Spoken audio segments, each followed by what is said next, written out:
good evening. As you listen to the sound of my voice, you might begin to notice your breath deepening, slowing. Allow me to be your gentle guide tonight, effortlessly leading you through the peaceful landscapes of, well, maybe peaceful isn't quite the right word for tonight's journey. Let's call them the very real, very fragrant landscapes of medieval Paris. A place where survival was a full-time job and you're about to clock in for your shift. Don't worry. There's nothing to do, nothing to figure out. You just have to exist and I'll take care of the rest. As you begin to settle, just one gentle thought.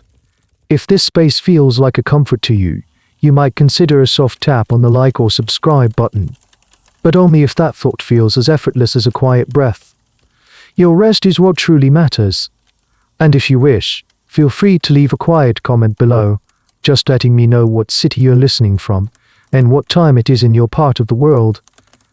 It's a nice way to remember we're all sharing this quiet moment together, scattered across the globe but connected in this stillness.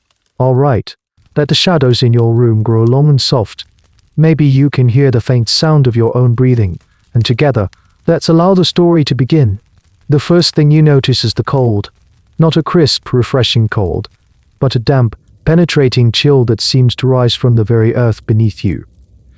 It seeps through your thin wool blanket, through the lumpy straw of your mattress and settles deep in your bones. You open your eyes, but it doesn't help much. The world is a smear of grey, a single, high slit of a window, more of a defensive arrow loop than a source of light, shows a sky the color of dirty dishwater. Congratulations. You've survived the night. You sit up, and the straw rustles beneath you, a dry, scratchy sound in the quiet room. The air is thick with the smell of sleep, stale sweat, and something vaguely smoky from the neighbor's hearth that never quite goes out. Your home, if you can call it that, is a single room. The walls are a rough mix of plaster and exposed timber, stained with soot and time. There's a small, cold hearth in one corner, a rickety stool, and your bed. That's it. Luxury is a roof that only leaks into places. Your stomach makes a low, hollow groan. It's a familiar feeling, a dull ache that is less an event and more a constant companion. What did you eat yesterday? A sliver of dark rye bread, hard as a rock, and a watery onion soup. Historians still argue about the daily diet of the city's purist. Some accounts suggest a monotonous fare of bread and pottage, while others wonder if even that was a daily guarantee. For you, the debate is moot. The reality is this gnawing emptiness.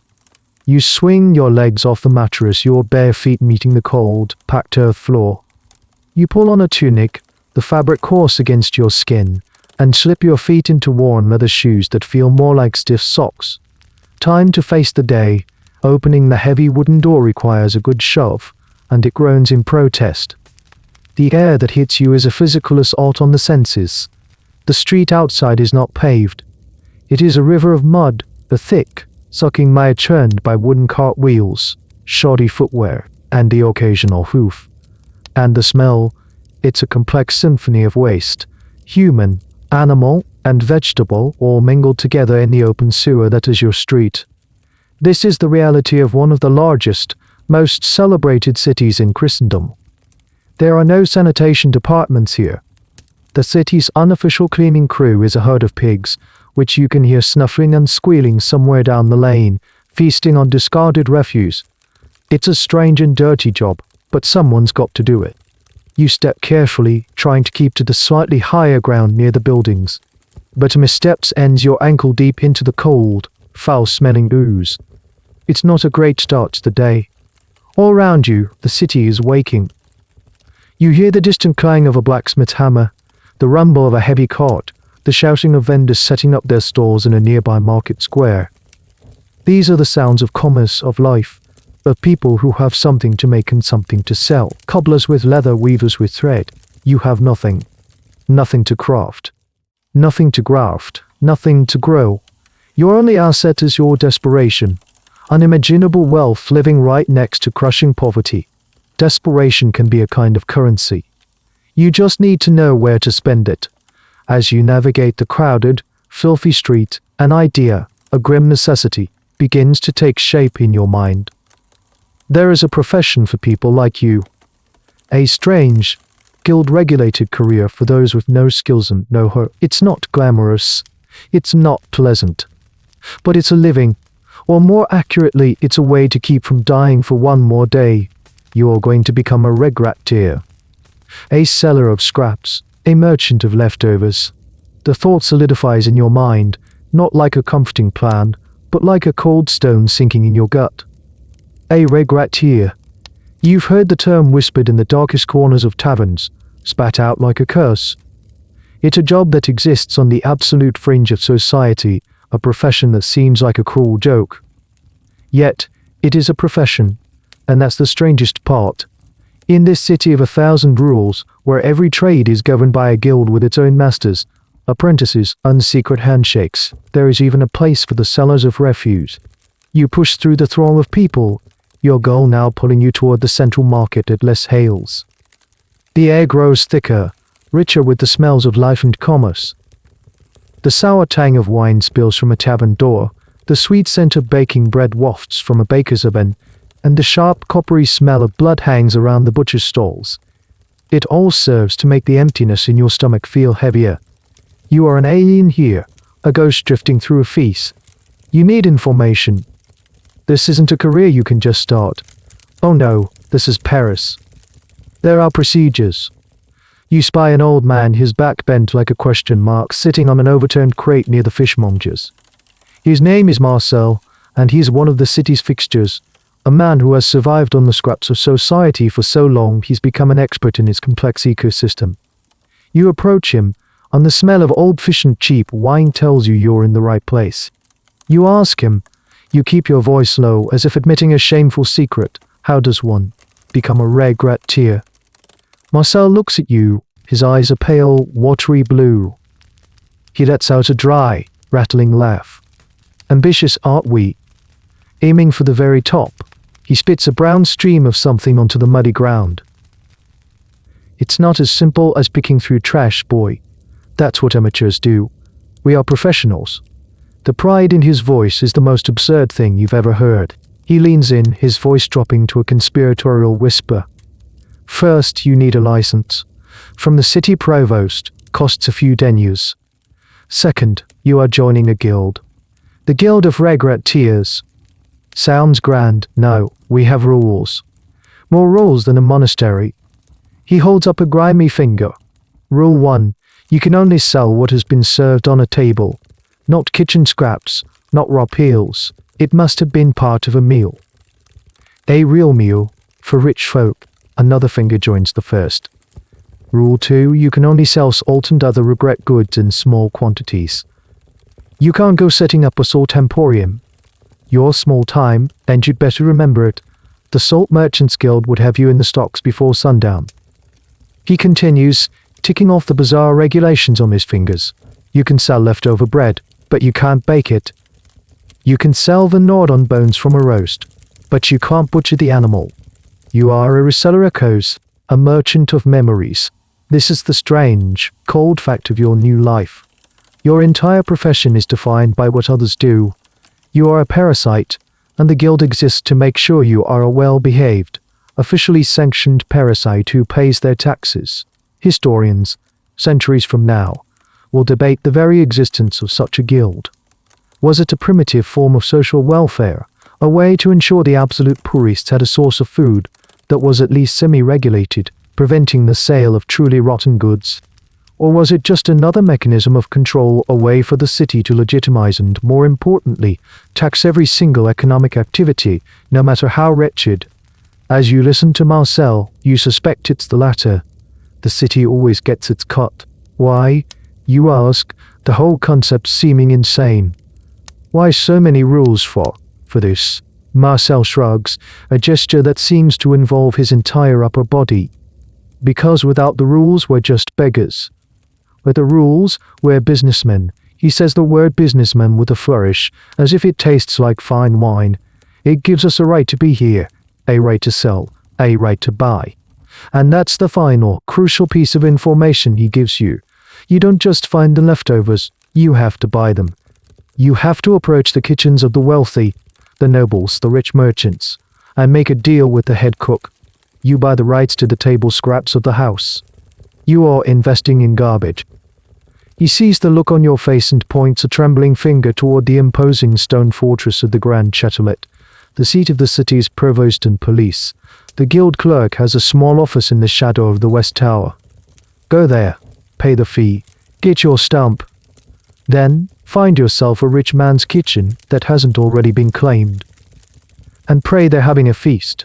With that, he turns away, his consultation over. You are left alone in the din of the market, the smells of fresh food mocking you, with a new, utterly bizarre goal. First, you must get a license to prove you are an official merchant of trash.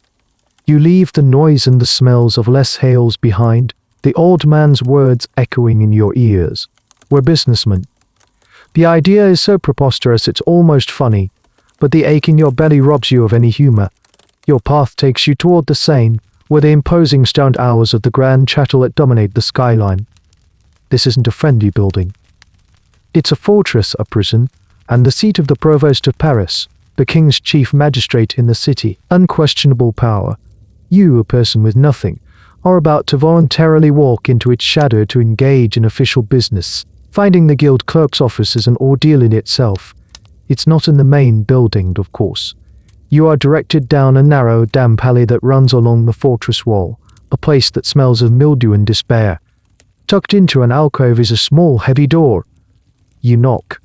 A moment later, it cracks open, and a sour-faced man with ink stains on his fingers and a bored expression peers out. He is the face of medieval bureaucracy. He doesn't invite you in. You conduct your business on the doorstep. You state your purpose in a low mumble, feeling foolish. I am here for a regret tier's license. The clerk doesn't even blink. He's heard it all before. He simply names a price. A few precious deniers. It's not much to a real merchant, but to you, it's a significant chunk of your worldly wealth. You untie the small, greasy pouch at your belt and carefully count the thin, worn coins into his waiting palm. He inspects them, then disappears back into the gloom. You wait, shifting your weight from one foot to the other, feeling the eyes of the guards on the battlements above. He returns with a small square of rough, stiff parchment. Your license. He scrawled a few words on it in a messy script you can't read, but you see your name or a crude approximation of it. He then produces a stick of reddish-brown wax, melts the end with a candle, and lets a blob drip onto the parchment. He presses a signet ring into the cooling wax, leaving an official-looking sigil. The stamp, that's what matters, in a world where most people are illiterate. A wax seal is a potent symbol of authenticity. It proves you are who you say you are, and you have permission to do what you are about to do. He hands it to you without a word, and the door scrapes shut. That's it. You are now a licensed vendor of garbage. The parchment feels strangely heavy in your hand.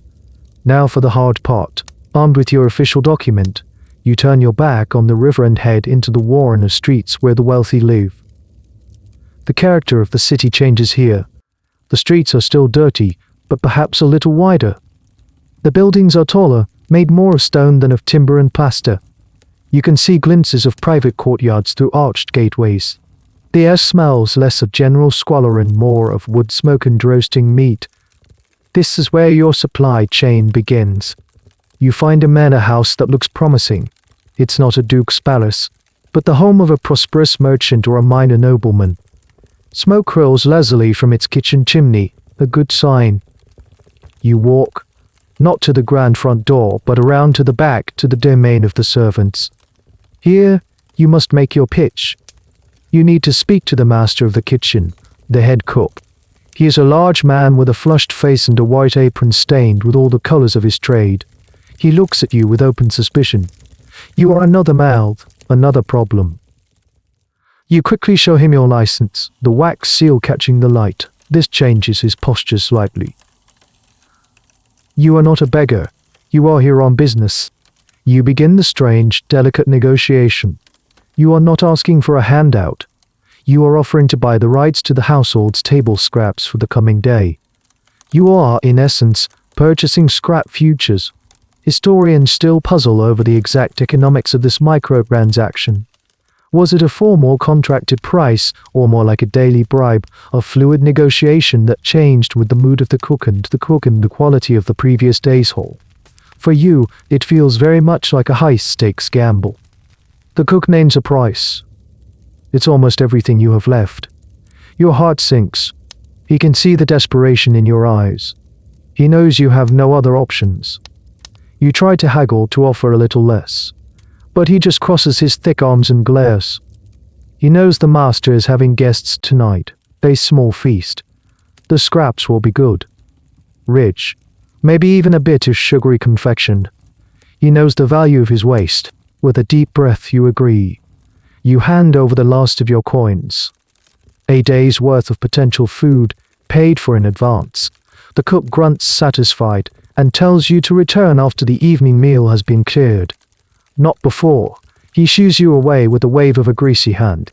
As you walk away from the kitchen door, your pouch is empty, and your stomach is still aching. You have a license you can treat into verbal contract for the leftovers of a meal that has not yet been cooked. It is the most absurd and terrifying investment of your life. All you can do now is wait, and hope the nobleman and his guests are very, very hungry. The hours that follow are a special kind of torment. You are a ghost in your own city. You find a spot on the steps of a church, close enough to the wealthy district to keep an eye on things, but far enough away not to be shooed off by a guard. You watch the world go by, a world you are not a part of. A well-dressed merchant and his wife walk past, their clothes made of brightly dyed wool, their conversation a low, confident murmur. A knight clatters by on a horse, its harness jingling, a symbol of a martial world so far removed from your own it might as well be on the moon. The sun, a pale disk in the grey sky, makes its slow journey overhead. The shadows lengthen. Your hunger, which was a dull ache, sharpens into a painful, twisting knot. Every scent that drifts on the breeze. A whiff of baking bread. The sweet smell of roasting apples from a street vendor. Is a tiny, exquisite torture. You close your eyes and try to think of nothing, but your entire world is your stomach. It is a loud, demanding tyrant. You watch a team of masons working on a new stone facade, their chisels and hammers ringing out a steady rhythm. They will be paid a fair wage. They will go home to a hot meal. You will go to a kitchen's back door and beg for scraps you've already paid for. Finally, the sky begins to blush with the soft colors of sunset. The day's work is ending. The sounds of the city change. The rhythmic hammering stops, replaced by the louder, more boisterous sounds of people heading to taverns. Doors are being barred, shutters closed. You rise, your legs stiff, and make your way back to the manor house. The front of the building is now aglow with warm light from its windows. You can hear the faint, muffled sound of music, perhaps a lute, and laughter. The feast is well underway. For a moment, you stand there, an invisible observer, imagining the scene inside. A long table draped in linen, gleaming pewter plates, goblets of wine, and course after course of elaborate food. The sheer, effortless abundance of it all. But that is not your world. Your world is around the back. You round the corner of the building and step into a different reality. If the front of the house is about polite, quiet, chaotic production, you are met with a wall of heat and smell and noise. The kitchen door is propped open, and steam billows out into the cool evening air. The sounds are a cacophony. The clatter of pots, the hiss of fat heating a fire, the sharp chop of a cleaver on a wooden block, and the constant, overlapping shouting of orders. You approach the doorway, your official parchment held in your hand like a shield, and peer inside. It's like looking into a vision of the underworld. The room is vast, with the ceiling blackened by years of smoke. The main hearth is a roaring cavern of flames, big enough to roast a whole ox. A dozen people scurry about in the flickering torchlight, their faces flushed and beaded with sweat. This is the engine room of the feast. You see a young boy no more than 10, sitting on a low stool by the fire. His face is smudged with soot, his expression glazed with exhaustion. His only job, for hours on end, has been to turn the handle of the spit, ensuring the roast cooks evenly. He is the turned spit, a position at the very bottom of the kitchen hierarchy. It's a strange, heartbreak-specific job, one that will be made obsolete by technology centuries from now. But tonight, he is a crucial cog in this machine. A mountain of dirty dishes is piled in a corner where two young women, scullery maids, are scrubbing furiously in tubs of greasy water. A man with a cleaver is expertly breaking down a carcass on a massive wooden table. And in the center of it all, like a conductor orchestrating a mad symphony, is the head cook you met earlier. He is everywhere at once, tasting the sauce from a ladle, yelling at a pot boy, plating a delicate arrangement of cooked birds. You stand at the threshold, an unwelcome interruption. For a long time, no one even notices you. You are insignificant, a piece of human driftwood washed up at the edge of this storm of activity. You wait patiently as servants rush past you, carrying steaming platters out toward the dining hall and returning with empty ones. Historians debate how much autonomy a cook in a great house truly had. Was he the absolute king of this domain, running his own side businesses and ruling with an iron fist? Or was he merely a high-ranking servant, strictly overseen by a steward or the lady of the house? Watching this man, you have no doubt. In here, his word is law. Finally, there is a lull in the chaos. The main courses have been served. The cook sees you lingering in the doorway. He wipes his hands on his stained apron and gives you a curt nod, a silent acknowledgement that your strange business transaction is about to enter its next phase. He doesn't look happy to see you, but a deal is a deal. The sight of that nod makes your heart beat a little faster. The gamble is about to pay off. Or not. He doesn't speak to you. He doesn't have to. He simply gestures with his head toward a dark, empty corner of the bustling kitchen yard, away from the main thoroughfare of servants. The message is clear: wait there, and stay out of my way. You retreat to the designated spot, feeling like a stray dog hoping for a bone. From this vantage point, you have a perfect, albeit humbling, view of the intricate social ballet of a medieval kitchen staff. The hierarchy is as rigid and unforgiving as any noble court. At the top, the cook, a minor despot in his sweaty kingdom. Beneath him are the specialists, the saucier, the baker, the butcher, each guarding their own domain jealously. Then come the army of undercooks and kitchen boys, their movements a blur of controlled panic. And at the very bottom are the scullery maids, their hands raw and dried from the endless pots and pans. You are not even on this ladder. You are the man who waits for what the lower strung discards. Your business is not with the cook himself. He is far too important for that. Your negotiations now are with the gatekeepers of your potential bounty, the scullery maids and the pot boys who clear the tables.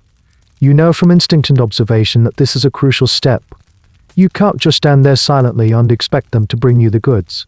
You need to grease the wheels of this grimy machine.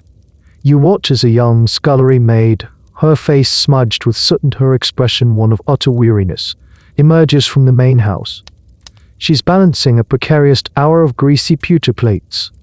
On them you can see the remnants of the feast, the picked clean carcass of a bird, a smear of dark sauce, a few wilted greens. This is it. This is your inventory. As she passes, you catch her eye. You give a slight, almost imperceptible nod. You don't have any more money, but you learned a trick from old Marcel. You have to trade in a different currency, deference, respect, and the promise of a shared secret. You need to make them your allies, not your rivals. A busy night, you say, your voice quiet, not wanting to attract the cook's attention. The girl, who probably isn't much older than 15, just sighs. The master has guests from Flanders. They eat like wolves. She scrapes the plates into a large wooden bucket, the clatter of bone on pewter a sharp, unpleasant sound. This bucket is your future. I'm sure the cook is pleased you offer a bit of strategic flattery. His roasts are the talk of the quarter. She snorts a small, unladylike sound. He just yells, "We do the work." There it is. The casual resentment of the overworked and under-appreciated. This is your opening. Well, you say, leaning in slightly if any of the finer pieces happen to find their way to the top of the pile. I'm sure no one would notice. A man has to look out for his friends, doesn't he? The girl looks at you, a flicker of understanding in her tired eyes. She knows the game. The cook has already been paid for the scraps as a whole. But the quality of those scraps, that is up to the discretion of the people clearing the tables. A half-eaten meat pie that gets buried under a pile of greasy bones is worthless. The same pie, set gently on top, could be the centerpiece of your stall tomorrow. It's a strange, unwritten rule of this economy. Academics might call it an informal system of value redistribution within a microeconomy. You just call it not starving. You are essentially bribing them with goodwill, forming a tiny, fragile alliance in the shadows of the great house. You are all part of the same ecosystem of waste, just occupying different niches. A potboy comes out next, carrying the heavy trencher boards. Thick slabs of stale bread that were used as plates. They are sodden with the juices and gravies of the meal. To the nobles, they are disposable utensils. To you, they are a prime product, full of flavor and calories. The boy is about to toss them to the pigs when you catch his eye and give him a meaningful look. The girl says something to him, a quick mumbled word. He hesitates, then changes course, adding the valuable, gravy-soaked bread to your bucket instead of the pig trough. This is the delicate art of your trade. It's not just about buying garbage. It's about navigating the complex human relationships that produce it. You have to be a diplomat, a psychologist and a beggar all at once. You have to understand the petty jealousies, the hidden resentments, and the small kindness of the kitchen staff. Your livelihood depends not on the nobleman you will never meet, but on the tired girl with red hands and the young boy who is just trying to get through the night. The success of your entire day hinges on these quiet, fleeting moments of connection at the bottom of the world. You stand in the corner, a silent partner in this strange enterprise, watching as your inventory, piece by messy piece, is collected. The process is agonizingly slow. The feast inside seems to have 1,000 courses, each producing a new wave of refuse. More platters arrive, bearing the skeletons of fish, the discarded rinds of cheese, and apple cores chewed down to the star-shaped center. Each time a servant emerges from the house, your eyes are fixed on their hands, trying to assess the value of what they carry before it even lands in your collection bucket. You watch the servants' faces. Some are blank with exhaustion, dumping their loads without a second thought. Others, like the young scullery maid, seem to take a small, almost defiant pleasure in helping you. You see her carefully place a half-eaten bread roll, still soft, on top of the growing pile, giving you a quick, conspiratorial glance. It's a tiny act of rebellion against the system of waste, a recognition of your shared humanity in this grimy backyard. Finally, the sounds from inside the house begin to change. The music grows louder, more raucous. The laughter is deeper, fueled by wine. The main savory courses are finished, the sweet subtleties are next. This is a moment you've been waiting for. The sauteltais, as they're called, are elaborate, sculptural creations made of sugar, marzipan, and pastry, often designed to look like castles, animals, or mythical beasts. They are pure theater, a display of wealth so extreme that it can be eaten, and their leftovers are pure gold. A boy emerges carrying what looks like the shattered remains of a sugar-paste dragon. Its head is missing, and one of its wings is broken, but the rest is a glittering, colorful mass of pure sweetness. To you, it's an alien substance. Sugar is a fantastically expensive imported luxury, a spice more valuable than pepper. A small piece of this could sell for more than a whole handful of chicken bones. The boy, under the watchful eye of the cook, scrapes the precious fragments into a separate, smaller container. You know with a sinking heart that this is not for you. The cook will sell these high-value scraps himself, or use them as perks for his staff. Your deal is for the common refuse, the everyday leftovers. After what feels like an eternity, a different servant approaches you. He is older, with a stern face. The steward, he gestures to the 2 large wooden buckets that now stand near the back door, filled with the sloppy, chaotic remains of the feast. "This is it," he says, his voice flat. "Take it and be gone." This is the moment of truth. You peer into the buckets. The sight is overwhelming. It's a chaotic jumble of food, a painter's palette of browns, greens, and greys. The smell is a thick, complex stew of roasted meat, soured wine, fish, and stale bread, all mingled together. It is both enticing and repulsive. Your eyes, now trained for this work, begin the quick, professional assessment. You see a good number of bones, many with scraps of meat still clinging to them. Excellent.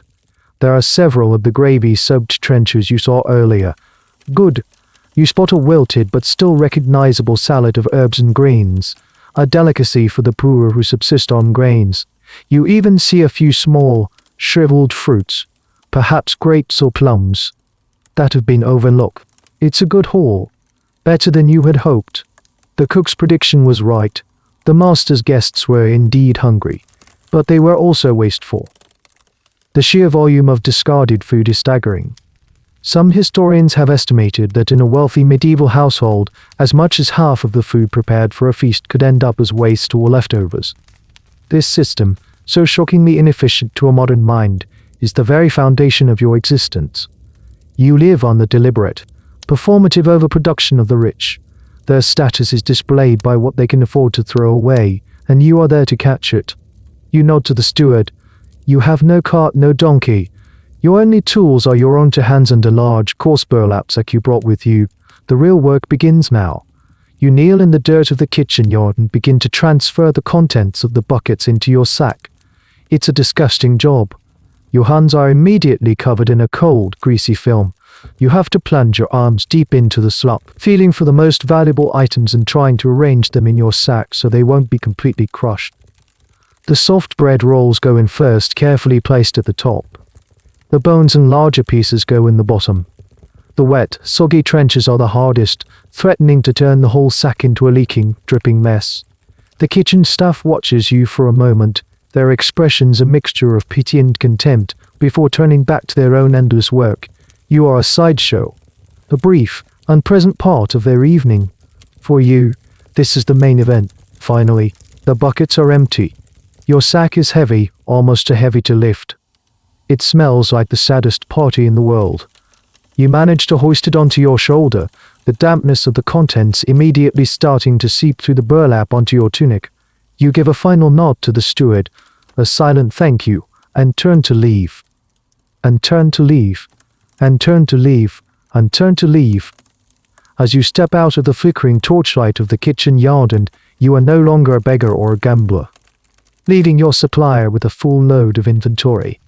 The journey back to your hovel is a slow, painful shuffle through a city that has gone to sleep.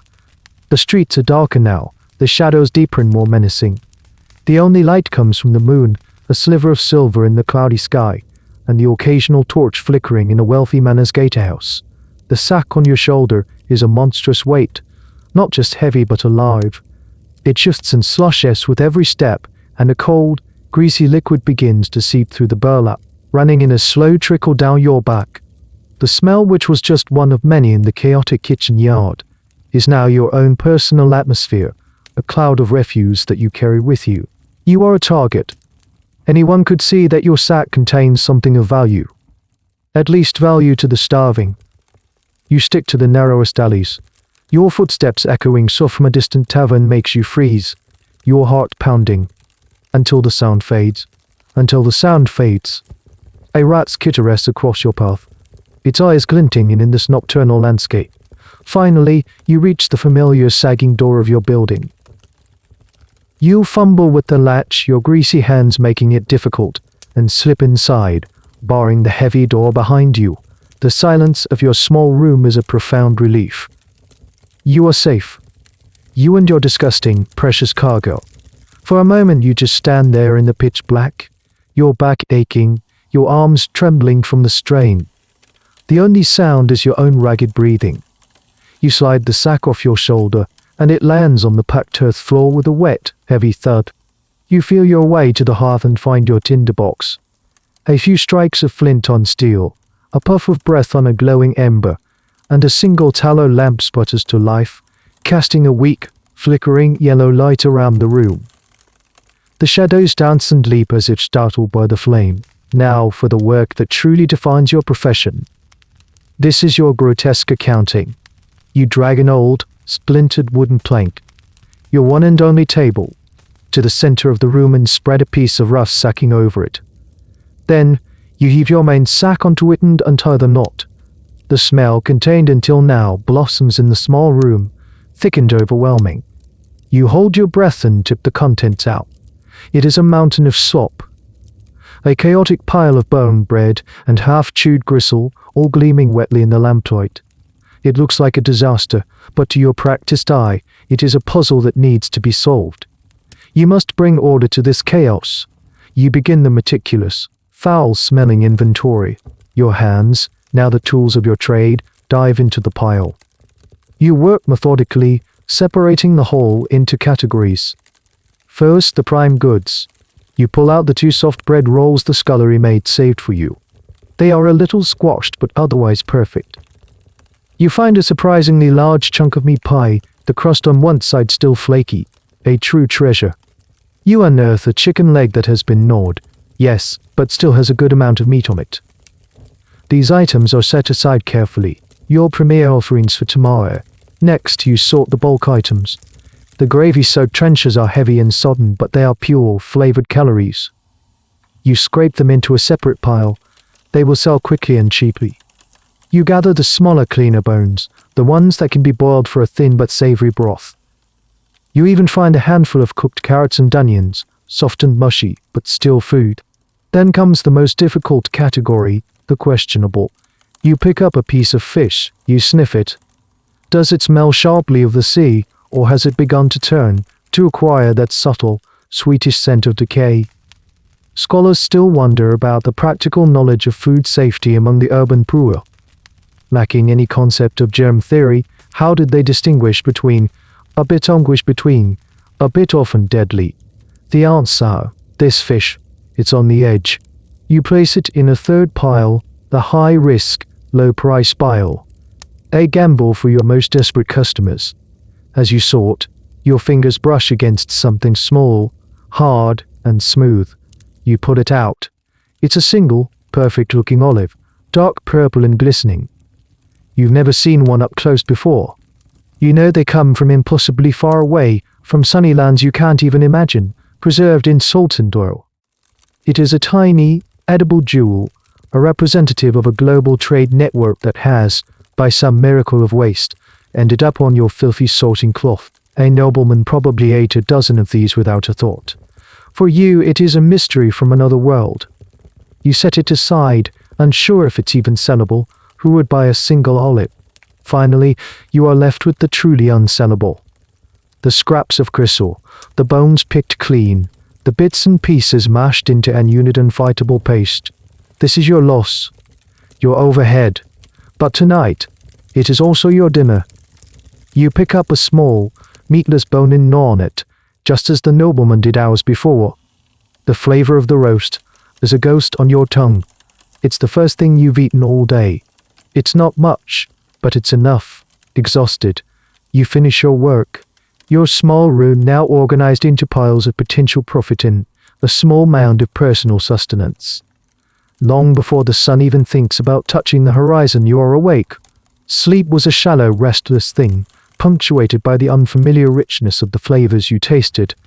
Your body, used to a bland diet of thin soup and hard bread, is slightly confused by the ghost of a feast. But there is no time to linger. In the world of the market, the morning belongs to the early. You pack your wares with the care of a jeweler arranging precious stones. The prime items, the meat pie, the chicken leg, are wrapped in a relatively clean piece of cloth. The bread and trenchers are stacked in a shallow wooden tray. The bones are piled in a small basket. The high-risk fish is kept separate. Everything is organized for display and quick sale. You hoist the tray and basket, the weight familiar now, and step out once more into the cold, dark street. Paris is still cloaked in a deep, pre-dawn gloom, but it is not silent. You are part of a secret city now, a shadow economy that comes to life while the respectable citizens are still asleep.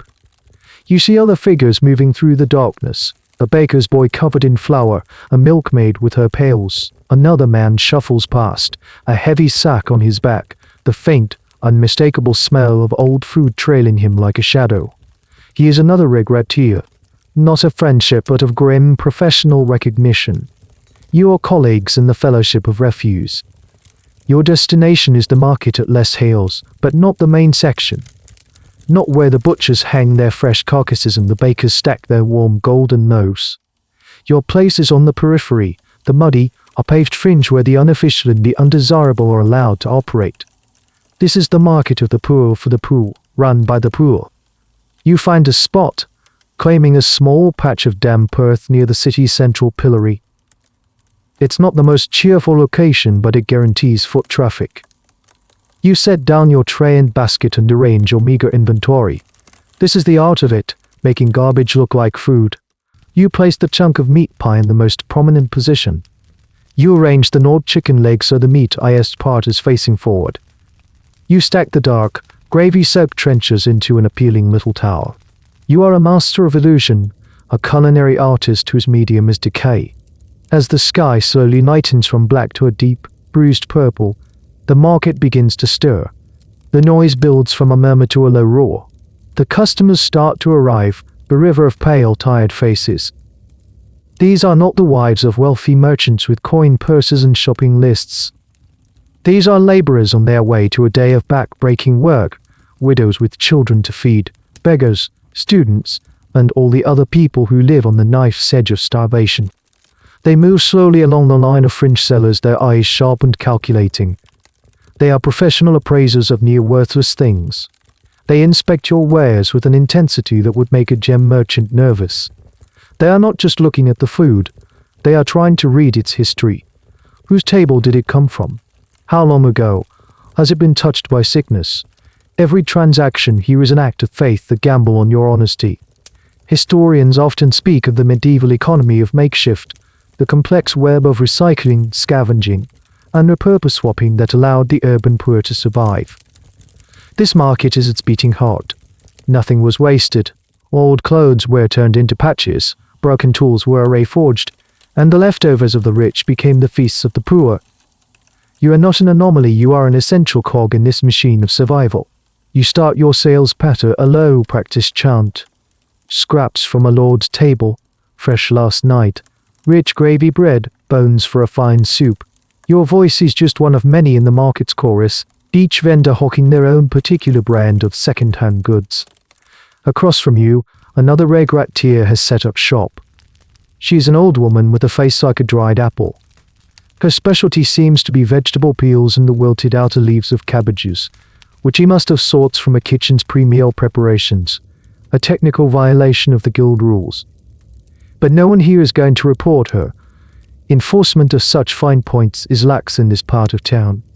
The competition is fierce but silent. You watch her sell a handful of limp carrot tops to a young mother, and you feel a pang of professional jealousy. The market is a world of its own, with its own smells and its own language. The air is thick with the scent of wood smoke, unwashed bodies, and the faint, sweet odor of poverty. It's a place of incredible resilience and profound sadness. You watch a child, no older than 6, stare at your tray with an intensity that is almost painful. His eyes are fixed on the meat pie, his expression a mixture of hunger and awe. In this muddy corner of Paris, your pathetic stall of leftovers is the most beautiful sight in the world. The sun is a little higher now, casting a weak, watery light over the market, but bringing no warmth. A thin, cold drizzle begins to fall, turning the already muddy ground into a thick, slippery porridge. The rain makes everything feel more miserable, dampening the spirits of the sellers and the thin clothes of the buyers. It's bad for business. People hurry, wanting to make their purchases and get back to whatever shelter they call home. Through the crowd, you see a woman approaching your stall. She walks with a weary determination, a small, ragged child held by the hand, another, even smaller, wrapped in a sling on her chest. Her face is etched with the familiar lines of worry and hunger. She stops in front of your display, her eyes scanning your wares, not with curiosity, but with the desperate, focused energy of a hunter. This is it, your first customer of the day. You straighten up slightly, shifting from a passive observer to an active merchant. You wipe your damp hands on your tunic and try to look, if not cheerful, then at least reliable. "Good morning, madame," you say, your voice a little rough. "Something from a nobleman's feast to warm your hearth this morning." She doesn't respond to the greeting. Her attention is locked on the food. She points a thin, work-worn finger at the gravy-soaked trenchers. How much for the bread? A lid for two, you say, naming the price of the smallest, most common coin. It's a fair price, an honest price. She considers this for a long moment, her lips a thin, tight line. You can almost see the cruel arithmetic happening in her head. A lid for this bread versus a lid for a handful of oats from the grain cellar. The bread is more flavorful, a rare treat, but the oats would make a bigger, more filling porridge. It's a decision of heartbreaking consequence. The small child at her side, the one with the wide, hungry eyes, tugs on her skirt. "Meat, Mama," he whispers, his gaze fixed on the chicken leg. The woman's face softens for a fraction of a second, then hardens again. "We can't afford meat, little one."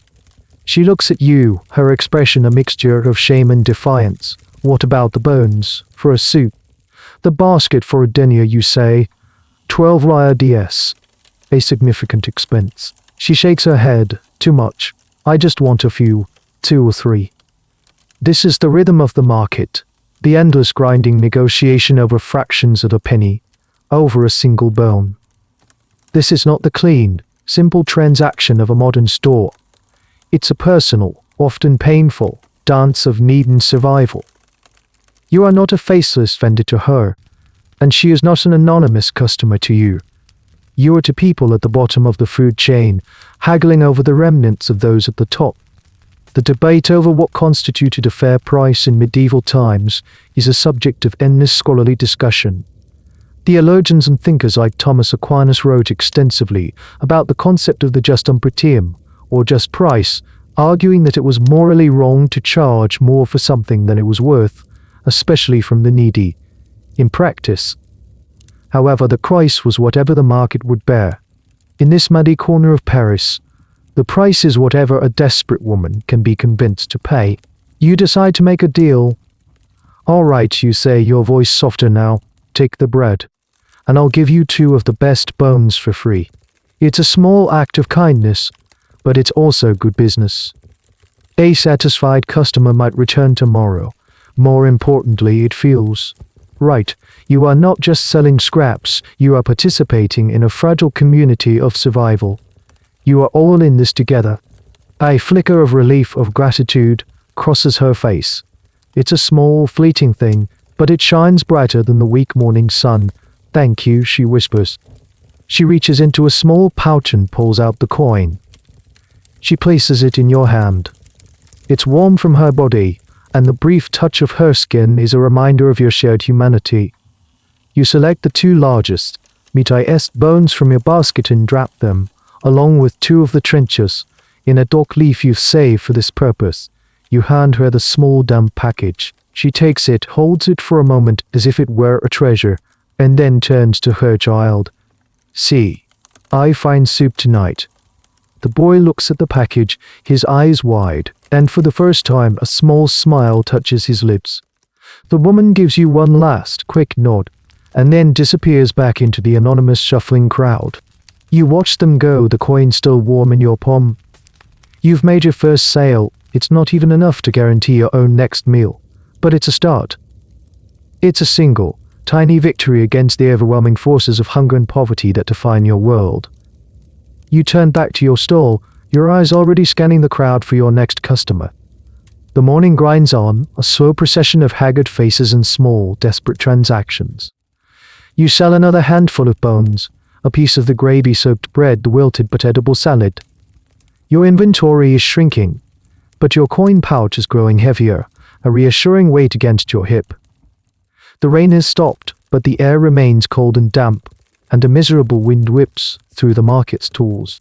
A new customer approaches. He is a student, you guess, from his threadbare but once fine tunic and the ink stain on his right index finger. He is thin, with the pale complexion of someone who spends too much time indoors with books and not enough with food. He looks at your wares with an air of intellectual curiosity mixed with genuine hunger. His eyes land on the gnawed chicken leg. Unlike the mother, who saw it as an impossible luxury, the student sees it as a possibility. "That chicken," he says, his voice quiet. "How much for the leg?" You size him up. He's not as destitute as the widow, but he's clearly not wealthy. This is where the art of the sale comes in. You can't just name a price. You have to sell the story, the experience. You have to transform a piece of garbage into a desirable commodity. Ah, the chicken. You begin, picking it up with a flourish. This isn't just any chicken, my friend. This comes from the table of the Baron de Courcy himself, roasted with herbs from his own garden. Thyme, a bit of rosemary, you can still smell it. You hold it a little closer to him. It smells vaguely of chicken and old grease, but in the power of suggestion lies the soul of marketing. You can see, you continue, pointing to the teeth marks on the bone. The Baron himself enjoyed it. He has strong teeth. It means he is a healthy, vigorous man. This is a lucky piece of chicken. The student looks at the teeth marks. A modern observer would be repulsed. To a medieval mind, this is provenance. This is a direct, physical link to the world of power and plenty. The very idea that you are eating something that was just hours ago on a nobleman's plate, in his very mouth, carries a strange, almost magical, significance. The concept of germs and hygiene is centuries away. What matters is the aura, the association. It is richly flavored, you say, using the phrase you've heard other vendors use. The meat has soaked up not just the spices, but the fine wine they were drinking. You're not just buying a meal, you're buying a taste of the good life. This is the core of your upsell. You are not selling stale bread, you are selling hearty, peasant-style loaves. You are not selling fish that is a day old, you are selling well-seasoned morsels of the sea. You turn its flaws into features. The fact that it's a leftover is not a bug, it's the main selling point. You are a poet of refuse, a bard of the bean. The student is listening, captivated. He is hungry not just for food, but for a story, for a connection to a world he can only read about in his books. You've offered him both, and the price for this. Taste of the good life. He asks, a small ironic smile playing on his lips. He knows what you're doing, but he's willing to play along. You name a price that is a little high, a bit of a gamble. He hesitates, his hand hovering over his coin pouch. You know this is the crucial moment. Think of it, you whisper, leaning in conspiratorially. Tonight, while you study your Aristotle, you can be gnawing on a bone from a baron's table. It will make the philosophy go down easier, I promise. That seals it, the strange, absurd image of it all. He lets out a short laugh and nods. Very well, you old scoundrel. You've convinced me. He pays the price. You wrap the chicken leg in a leaf and hand it to him. He takes it and gives you a small, academic bow before disappearing into the crowd. You watch him go, a sense of professional satisfaction washing over you. You didn't just sell a piece of old chicken. You sold an idea. You sold a story. You sold a story. You sold a story. You sold a connection, however tenuous and pathetic, to a world of power and privilege. You look down at your remaining wares. The pile is smaller, the choice is less appealing, but your coin pouch is heavier. The art of your profession is not in the collecting, but in the telling. It's the ability to look at a pile of scraps, a landscape of decay, and see not garbage, but potential, a story waiting to be told to a hungry audience. The market crowds begin to thin as the morning wears on. The laborers have bought their meager midday meal and gone to work. The mothers have purchased what they can and returned to their children. Now only the true stragglers and the desperately poor remain, picking over the dregs. Your prime inventory is gone. The pie, the chicken, the soft rolls. What's left is a motley collection of bones, the last of the soggy trenches, and the questionable fish. Business is slow. You have time to think, to observe.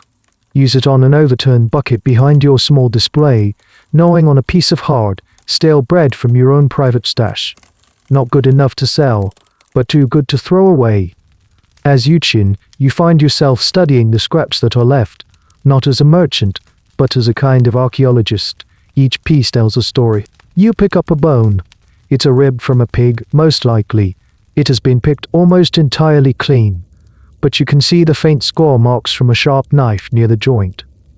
You can imagine the scene, the Baron de Courcy, or one of his fleshy guests, holding the rib in his fist, carving off the last morsels of roasted meat, his face slick with grease. There were no forks on this table. Eating was a hands-on, sensual experience, even for the nobility. Forks existed, but for a long time, particularly in France, they were seen as an effete, Italian affectation. A real man used his knife and his fingers. You examine a piece of the trencher bread. It's dark, almost black in places, not from burning, but from the mingling of a dozen different liquids. You can see the dark red stain of wine, the brown slick of meat gravy, the greenish tint of some herb-infused sauce. It's a canvas that has absorbed the entire meal. You imagine the sauces, the spices, saffron, perhaps for that yellowish tinge. Ginger, cloves. These were fantastically expensive ingredients, brought from the far side of the world on dangerous sea voyages and long caravan routes. Spices were a sign of immense wealth, used with an abundance that would seem overpowering to a modern palate. The nobility's food was a performance, a loud declaration of their status, and you are now in possession of its faint, muddled deco. This second-hand feast paints a picture of a world of incredible, almost cartoonish, waste. Why use a thick slab of perfectly good bread as a disposable plate? Historians offer a few theories.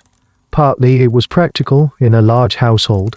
It was easier than washing hundreds of wooden or pewter plates. But more importantly, it was a display of casual abundance. We have so much bread, it said, that we can afford to use it as addition than give it to the dogs or the poor. It was a social and economic statement baked into the very fabric of the meal.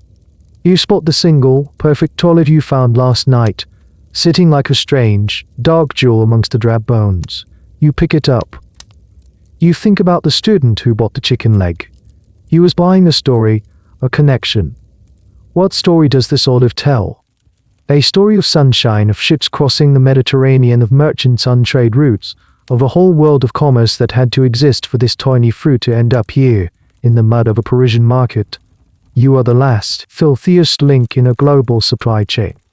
As you sit there lost in these thoughts, you start to feel a strange, almost intimate connection to the household you've never seen. You know they had chicken and pork. You know they had chicken and pork. You know they had a taste for rich, complex sauces. You know more about the intimate details of their consumption than their own neighbors probably do. You are their shadow, their metabolic reflection. Their excess is your subsistence. Complex system feels both absurdly logical and profoundly unjust. You live off the crumbs of a feast you will never be invited to, a second-hand participant in a life of unimaginable plenty. Your own meager meal of hard bread feels heavier in your stomach as you contemplate the chasm between their world and yours. Your quiet contemplation is broken by a subtle shift in the market's atmosphere. A tension, thin and sharp as a wire, begins to hum beneath the usual noise. You look up, your senses on alert. Across the muddy expanse, you see the old woman with the face like a dried apple, the one selling vegetable scraps. She is staring, not at a customer, but at a man who is setting up his own stall, just a few feet away from her. The man is big, with a belligerent set to his jaw. He unrolls a burlap sack and begins to lay out his own collection of leftovers. His are meager, a few fish heads, some bits of broken bread, but he has placed himself in her prime spot, encroaching on her territory. This is the unspoken geography of the market. There are no marked stalls, no rental agreements. Territory is established by custom, by habit, by force of personality. The old woman has sold from that spot for years.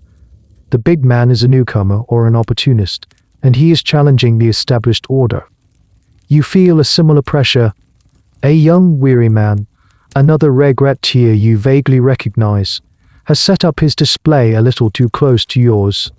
His wares are similar to what you have left, but he's arranged them with a certain desperate flair, and he's hawking them in a louder, more aggressive voice. Bones from the bishop's stable, he yells, his voice cracking. Bias bones, make a holy soup. The claim is almost certainly a lie, but it's a creative one. You watch as a potential customer, who had been glancing at your own basket of bones, is lured away by the promise of ecclesiastical leftovers. You feel a hot spike of resentment. This is the reality of competition in your world. It is not a grand battle of merchants, but a silent, grinding war of attrition fought over a few square feet of mud and a handful of filthy coins. The Guild of Restaurateurs, for all its official-sounding rules about what you can and cannot sell, has no power here. It cannot regulate territory or enforce codes of conduct on the ground. The guild's purpose is to satisfy the city's need for order and taxes, not to protect its members from each other. In this fringe economy, you are on your own, so you engage in the silent, tense dance of rivals. When he shouts, you raise your own voice, praising the secular virtues of your baron's bones. When he rearranges his display to make it look fuller, you do the same, pushing your best-looking scraps to the front. You watch his transactions out of the corner of your eye, keeping a mental tally of his earnings versus your own. It is exhausting, a battle of nerves and presentation. There's a strange paradox at the heart of this. You are all in the same wretched boat, yet you are pitted against each other in a daily struggle for survival. There is a kind of community here, an unspoken understanding of your shared plight. But it is a fragile thing, easily shattered by the sharp edges of hunger. Some historians argue that medieval guilds, even for the lowest trades, fostered a sense of brotherhood and mutual support. Others contend they were primarily mechanisms for exclusion, for protecting the interests of established members against newcomers. From your vantage point, it feels like neither. It's just a label, a license to be here, but the reality of the street is a world away from the parchment and wax seals. The big man and the old woman are now locked in a silent standoff. He is ignoring her, pretending she doesn't exist. She is staring at him with a look of pure, distilled hatred. No blows are exchanged. No insults are shouted. But the violence is there, hanging in the air. He has the advantage of size and strength. She has the advantage of custom and, you suspect, a network of sympathy from the other long-time vendors.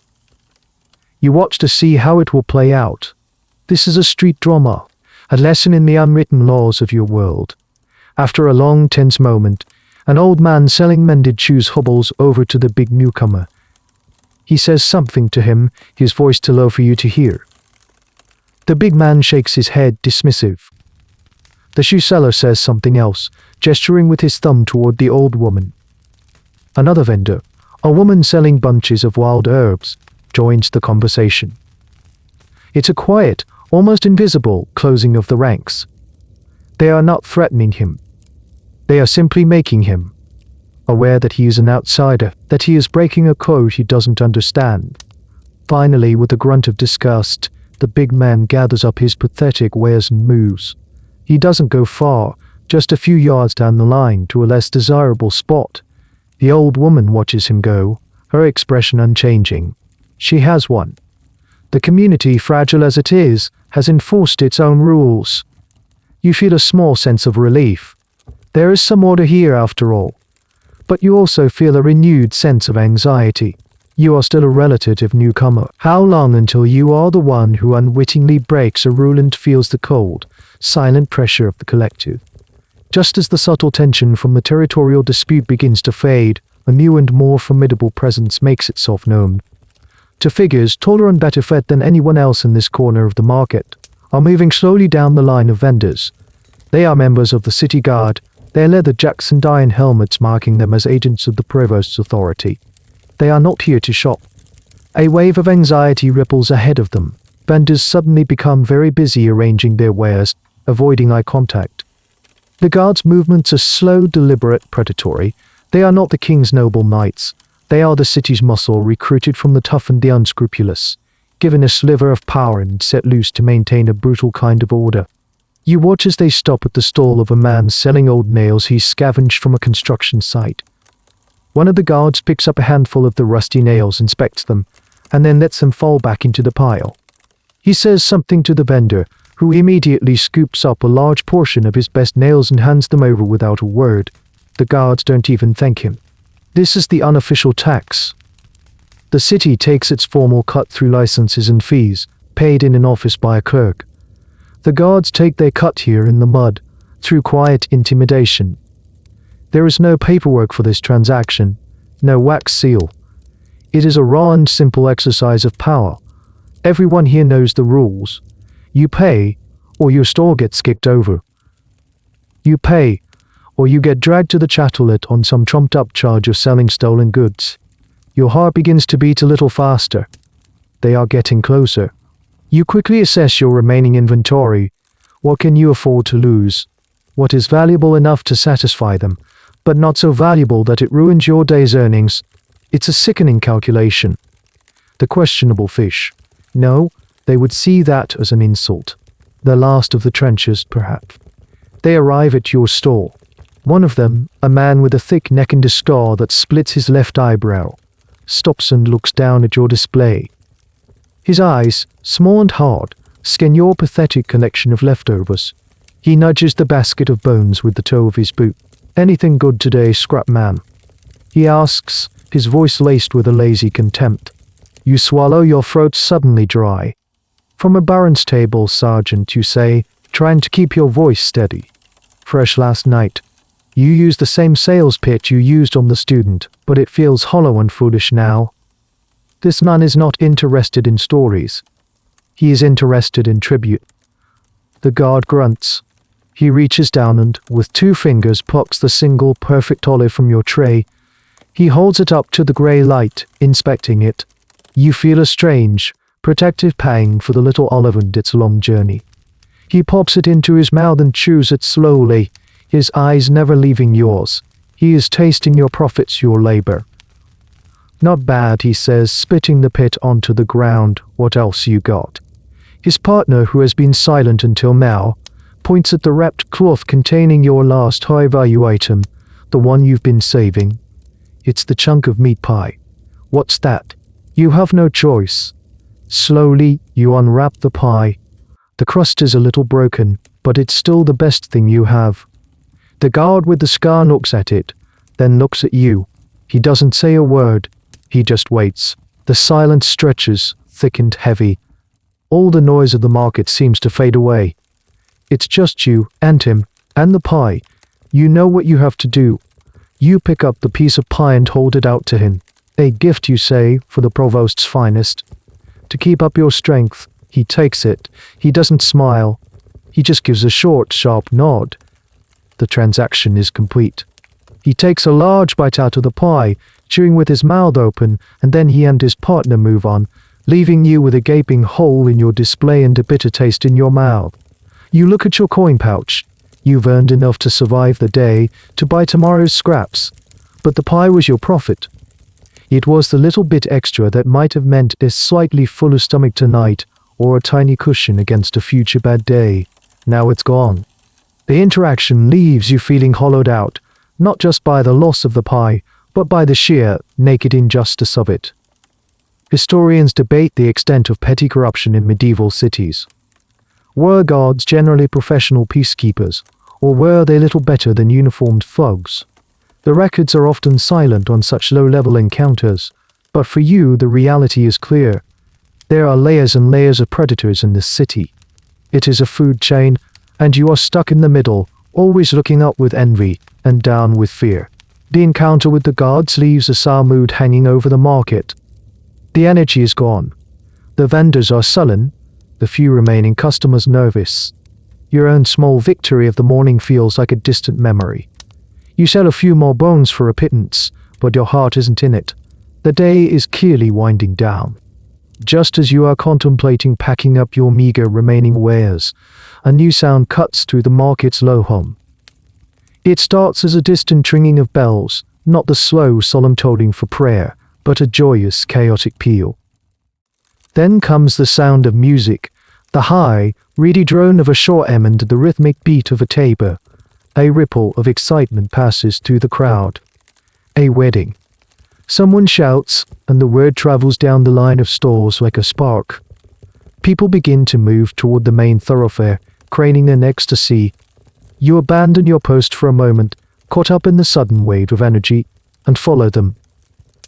A procession is making its way through the street. At its head are the musicians, their cheeks puffed as they play a lively tune. Behind them walks a young couple, the bride in a fine blue gown, the most expensive dye, a sign of her family's wealth. They are followed by a boisterous crowd of family and friends, all dressed in their finest, laughing and throwing flower petals. They are merchants, you realize, not nobility. The daughter of a wealthy merchant marrying the son of a successful vintner, perhaps. An alliance of fortunes, celebrated publicly in the streets. For a moment, Everyone in the market stops to watch. The poverty and the grime are forgotten, replaced by a shared moment of civic spectacle. It's a glimpse of a different world, a world of celebration, of bright colors, of hope, that you, and every other regretteer in the market, are thinking the same thing. A wedding means a feast, a big feast, and a big feast means a bounty of leftovers. Suddenly, the mood among your competitors shifts from sullen rivalry to frantic calculation. This is a rare opportunity, a windfall that could change the fortunes of whoever is lucky enough to secure the rights. This isn't the standard daily meal of a minor baron. This is a multi-course, all-day affair designed to impress, to show off the family's wealth and generosity. There will be roasted peacocks, pies filled with exotic spices, and perhaps even one of those fantastical sugar sculptures. Your mind begins to race. Which family is it? Where do they live? Who is their cook? Is their kitchen's refuse already contracted out to another regretteer? It's a lightning-fast assessment of market intelligence. You see the other scrap sellers talking in hushed, urgent tones, their eyes following the procession. This is a key element of the medieval urban economy that historians often piece together from scant records: the importance of festival days. Saints' days, holidays, weddings, and funerals punctuated the monotonous rhythm of daily life. For most, they were a welcome break from labor. But for those in your line of work, they were moments of immense economic opportunity. A single major festival could generate more high-quality, sellable refuse than a dozen normal days combined. You realize you have a potential advantage. The wedding procession is heading in the general direction of the wealthy merchant's quarter where you secured your hole last night. Is it the same household? The Baron de Courcy? Unlikely. He's nobility. He's nobility. This is a merchant wedding. But perhaps it's one of his neighbors.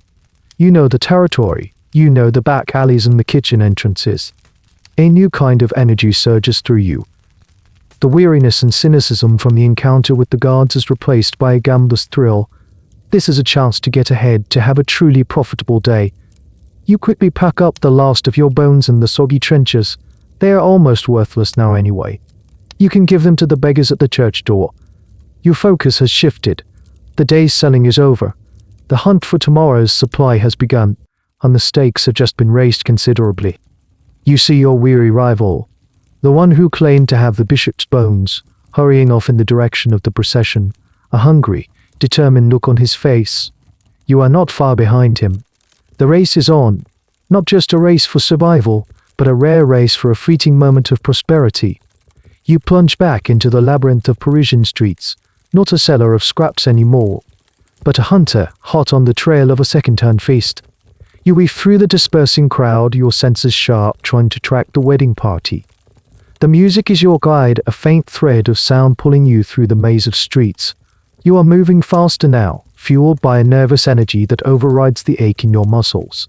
This is not just about a single good haul, it's about establishing a connection. Securing the leftovers from a major event like this could lead to event or regular arrangement with a wealthy merchant's kitchen, a more stable source of supply than the day-to-day hustle. The procession turns into a large, cobbled square dominated by a tall, imposing stone church. The bells of the church are now ringing wildly, a joyous, deafening clang that echoes off the surrounding buildings. The wedding party is climbing the steps, disappearing through the great carved wooden doors for the ceremony. The crowds linger outside, waiting for the couple to re-emerge. This is your moment. While everyone else is distracted by the spectacle at the front of the church, you slip around the side, into the quieter alleyways that run behind it. Your goal is not the church, but the house where the wedding feast will be held. It will be nearby, a grand residence befitting the wealth on display. As you navigate the narrow lanes, you pass a priest, his black robes swishing over the cobblestones. He is hurrying toward the church, a stern, pinched look on his face. He glances at you for a moment, his eyes sweeping over your ragged clothes and the empty baskets in your hands. It is a look of mild disapproval, the kind a shepherd might give to a particularly scruffy sheep. His presence reminds you of the strange, contradictory attitudes toward your trade. On the one hand, the city licenses you, the guards extort you, and the hungry depend on you. You are a necessary, if unpleasant, part of the urban machine. On the other hand, there is the voice of the church, a constant, powerful presence in every aspect of medieval life. From the pulpits of this city's great cathedrals and humble parish churches, you have heard the passionate condemnations of the 7 deadly sins.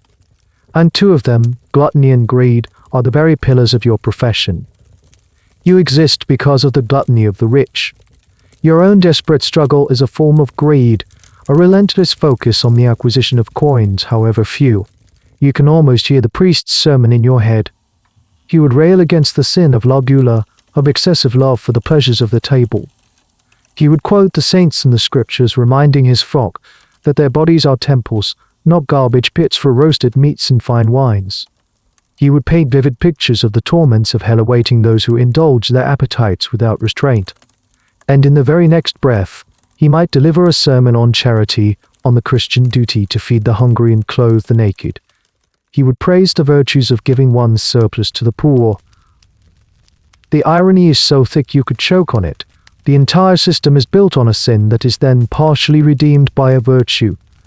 The rich man's gluttony creates the waste, and the existence of that waste allows him to feel charitable, or at least allows society to function, by feeding the likes of you. Does the nobleman throwing the feast feel sinful? Unlikely. He probably sees it as his social duty, a display of magnanimity and power. Does the priest condemning the sin truly believe the system could change? The church itself was one of the biggest landowners, its bishops armed abbots living like princes, their own feasts legendary.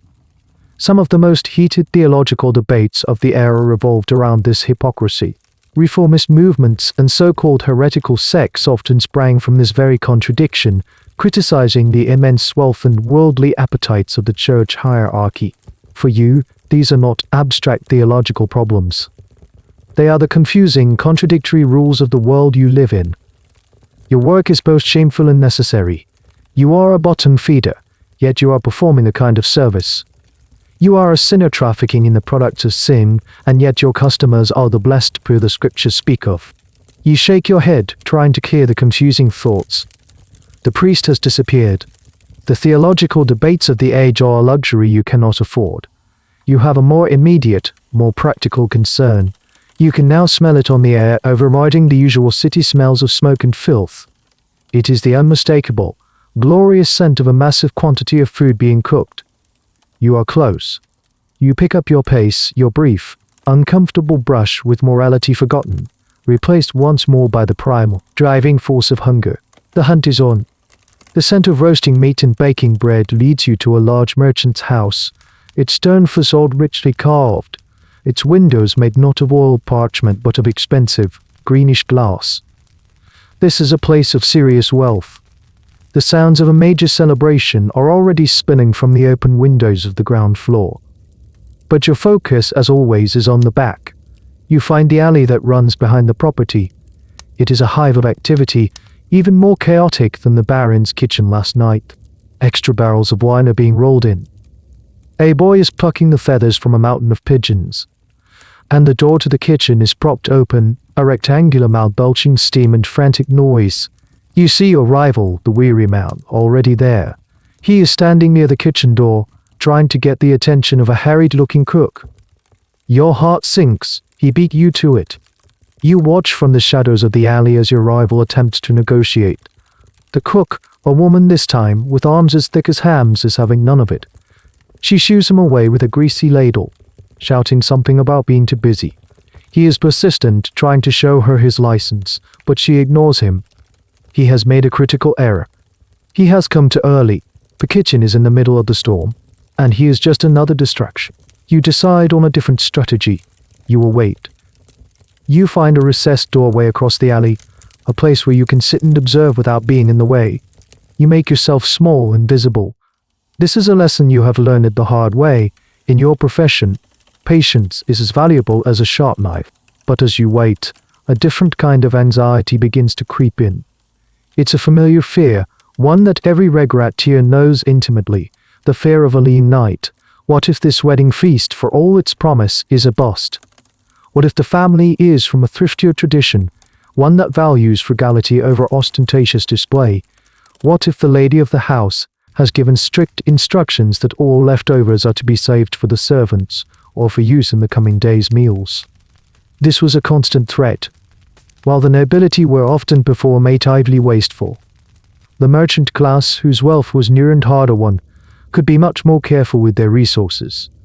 The idea of waste not, what not was a powerful force in the bourgeois mindset. Their fortunes were built on careful accounting and the avoidance of extravagance, except on special occasions like this. It's a gamble. You are betting on their desire to show off outweighing their instinct to save. You recall a night, a few weeks ago. You had secured the rights to the scraps from a monastery. You'd thought it would be a good source. Monks were supposed to be well fed, but on that particular day, the brothers had been observing a fast. Your collection at the end of the day was a pathetic bucket of vegetable peels and the crusts of hard black bread. You barely made your investment back and went to bed with a stomach churning from hunger and regret. That is the terror of your job. You have no control over your supply chain. You are utterly dependent on the whims, the moods, the religious obligations, and the appetites of others. A lord's sudden decision to go hunting, a merchant's unexpected journey, a noble lady's fit of pique with her cook. All of it can have a direct, catastrophic impact on your ability to eat. You have no inventory, no warehouse, no safety net. You live day, feast to famine. Historians try to reconstruct the medieval economy from tax rolls, guild records, and merchant accounts. But these documents rarely capture the fragile, precarious nature of life at the bottom. They don't record the days when the scraps were thin, when the market was empty, when the rain fell so hard no one came to buy. They don't record the gnawing fear of a lean night. You sit in the cold, damp doorway, watching the frantic activity of the kitchen, and you feel that fear now. All your hopes are pinned on this one meal, this one house. Your rival eventually gives up. He casts a frustrated look at the kitchen door, then a suspicious glance in your direction, and stomps off down the alley, probably to try his luck elsewhere. You are relieved to see him go. But his failure is not a guarantee of your success. The hours crawl by. The sun reaches its zenith and begins its slow descent. The sounds from the feast change, growing louder, more drunken. Still you wait. Your patience is a cold, heavy stone in your gut. You are a fisherman of refuse, waiting for a tide that may never turn. As the afternoon light softens and the shadows in the alley begin to stretch like tired cats, the energy from the kitchen finally starts to wane. The frantic shouting is replaced by the weary clatter of pots and pans being scrubbed. This is the moment you've been waiting for. You rise from your cold stone seat, your joints stiff, and approach the back door. The head cook, the woman with the thick arms, you standing in the doorway, getting a breath of relatively fresh air. She sees you coming, and her face sets into a hard, suspicious mask.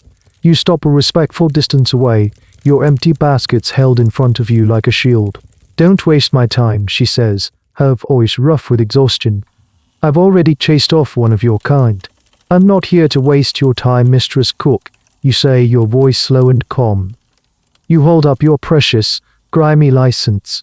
"I am a licensed restaurateur. I'm here to make a business proposition for the scraps. I can pay a fair price." She looks at the license, then back at your face, her eyes sharp and appraising. The lady of the house says all good leftovers are for the poor box at street. Mary, your heart sinks. This is the worst case scenario. Not thrift, but organized charity. The church, in its infinite, contradictory wisdom, has inserted itself between you and your livelihood. You are about to turn away, defeated, when an idea, born of desperation, sparks in your mind. "That is a fine and pious thing, mistress," you say smoothly, "but the church cannot take everything. What of the bones? The trenches soaked in grease? The fish heads? The good fathers have no use for such things. They are refuse. But to me," you pause for effect, "they are a living. Let me buy what the church will not take. I will pay you for the trouble of separating it." The cook considers this. You have offered her a solution to a problem. She has to dispose of the true garbage anyway. You are offering to pay her for it. It's a classic win-win, the kind of small, clever deal that allows people at the bottom to survive. Her expressions often slightly, how much? You negotiate a price. It's a gamble as always. You haven't seen the goods. But you can smell them, and you can imagine the scale of the feast. You offer a fair sum, and she agrees with a curt nod. The deal is struck. A short while later, the kitchen boys haul out several large buckets. This is your haul. As you begin the now familiar process of transferring the scraps to your sack, you understand that this is a different kind of challenge. The volume is immense, far greater than the Baron's leftovers. But the quality is mixed. The prime cuts of meat, the whole loaves of bread, they are indeed missing, destined for the church's charity. What you have is the true refuse, a mountain of bones, fish skeletons, wilted grains, and greasy bread. And with this volume comes a new and ever-present danger: spoilage. As you sift through the pile, your hands and your nose are on high alert. You pick up a handful of cooked shellfish, tiny mussels still in their shells. A great delicacy, but also a great risk. You sniff them. One of them has a slightly off, ammonia-like smell. You instantly separate it from the others, putting it in a pile to be discarded. This is a skill that no guild can teach you, a knowledge written in the harsh language of food poisoning. The line between edible and toxic is a fine one, and it is a constant source of anxiety. What if you miss something? What if a customer falls ill? The consequences could be dire. The city authorities took a very dim view of merchants who sold spoiled food. Punishments were public and severe. Fines, flogging, being forced to sit in the stocks with the rotten food hung around your neck as a mark of shame. The fear of this public humiliation is a powerful motivator for quality control. Historians often puzzle over how medieval society, with no refrigeration and limited understanding of microbiology, managed to feed its massive cities. Part of the answer lies in this kind of specialized sensory knowledge. People understood the signs of decay. They knew which foods spoiled quickly and which could be preserved. They had a deep, practical, and often life-or-death relationship with their food that has been lost in the modern era of plastic wrap and expiration dates. You continue your sorting, your senses working in concert. Your eyes look for the telltale shimmer of slime on old meat. Your fingers feel for a mushiness in vegetables that speaks of rot. Your nose, the most important tool of all, constantly samples the air, detecting the subtle chemical signals of decay. You find a piece of meat pie, but the filling has a sour, fermented smell. You discard it. It's a painful loss, but the risk is too great. But you are also a protector of your customers' health, not out of altruism, but out of a powerful instinct for self-preservation. This is the unseen danger, the hidden skill of your trade. You are not just a seller of scraps. You are a professional assessor of edibility, a guardian against the invisible poisons that lurk in every feast. As your hands work through the mountain of refuse, sorting the merely unappetizing from the genuinely dangerous, your fingers close around something unexpected. It's not a bone, not a crust, not a slimy vegetable. It's a small, dense, and slightly sticky lump, the color of a pale sunrise. You pull it out and examine it, in the fading light. It's a small, intricately molded shape, like a miniature gargoyle or a whimsical animal, though its features have been squashed and distorted. The texture is smooth but slightly grainy. You bring it to your nose. The smell is overwhelmingly intoxicating, like sweet, with a nutty, almond-like fragrance you can't quite place. You've never encountered anything like it.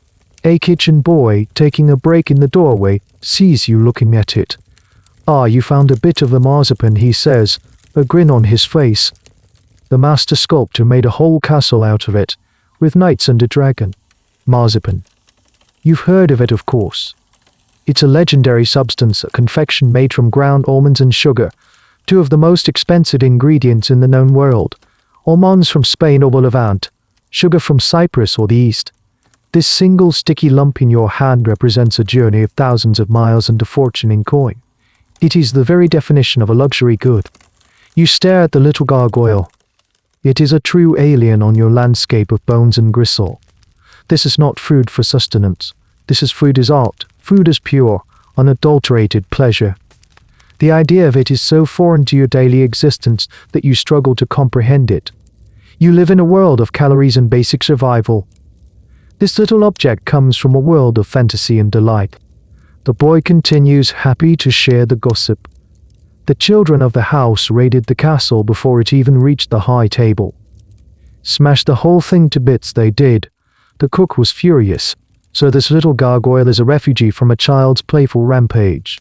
A tiny, sweet survivor of a sugar-fueled war. You carefully wrap the sticky morsel in a clean leaf and tuck it away in your pouch. This is too strange, too special to be sold alongside fish heads and bones. You don't even know how you would price it. What is the market value of a half-squashed mythical beast made of sugar? This tiny discovery highlights the vast, almost unimaginable gulf between the lives of the rich and the poor. It's not just that they have more food. It's that their entire concept of food is different. For you, food is fuel. For them, food is entertainment, a multi-sensory spectacle. The medieval feast was a piece of theater. The dishes were called entree mets, literary servings, and they were designed to delight and surprise the guests between the main courses. Skinned and roasted, then laid rest in its own iridescent feathers to look alive, or a pie filled with leaf birds that would fly out when the crust was cut. Or it could be a miniature castle made of marzipan. The academic world still debates the exact nature and frequency of these culinary spectacles. Were they a common feature of every noble feast as the popular imagination suggests? Or were they reserved for only the most magnificent royal weddings and state occasions? The truth likely lies somewhere in between. But the existence of this single, discarded lump of marzipan in your hand is proof that this world of edible fantasy was not just a story. It was real. And you are holding a tiny... You finish your sorting, your mind still reeling from the strange, sweet discovery. Your sacks are full, heavier than ever before. This time you have 3 of them, a testament to the scale of the wedding feast. The cook, true to her word, has given you everything the church didn't want. It is a massive haul of low-grade but high-volume material. Tomorrow's market will be different. You won't have a single, high-value chicken leg to tempt a student. Instead, you will have quantity. You will sell dozens of small portions of soup bones, handfuls of wilted greens, and chunks of greasy bread. Your business model has shifted from quality to volume. You pay the cook, heft the heavy sacks onto your aching shoulders, and begin the long, slow journey home. The little piece of marzipan is a small, secret weight in your pouch. You are a merchant of garbage, a dealer in decay. But for a brief, strange moment, you are also an archaeologist of luxury, a discoverer of an alien delicacy from a world you can barely imagine. The next morning, your stall at the market is a testament to the wedding's bounty. Instead of one small tray, you have 3 large baskets, overflowing with the raw materials of survival. You have a mountain of bones, a veritable forest of wilted but salvageable greens, and a small hill of broken, greasy bread. You are a titan of the scrap industry. Your rival, who you see has also had a successful night somewhere, looks at your massive inventory with a flicker of professional envy. Because you have so much, you can afford to lower your prices. You are not selling luxury leftovers today, you are selling bulk. A handful of bones for a single coin, a generous portion of greens for another. You are the people's purveyor of sustenance. Business is brisk. You are selling to the poorest of the poor, the ones who were priced out of yesterday's market. In the middle of a transaction, selling a scoop of fish heads to a gaunt-looking old man, you see a small child approach your stall.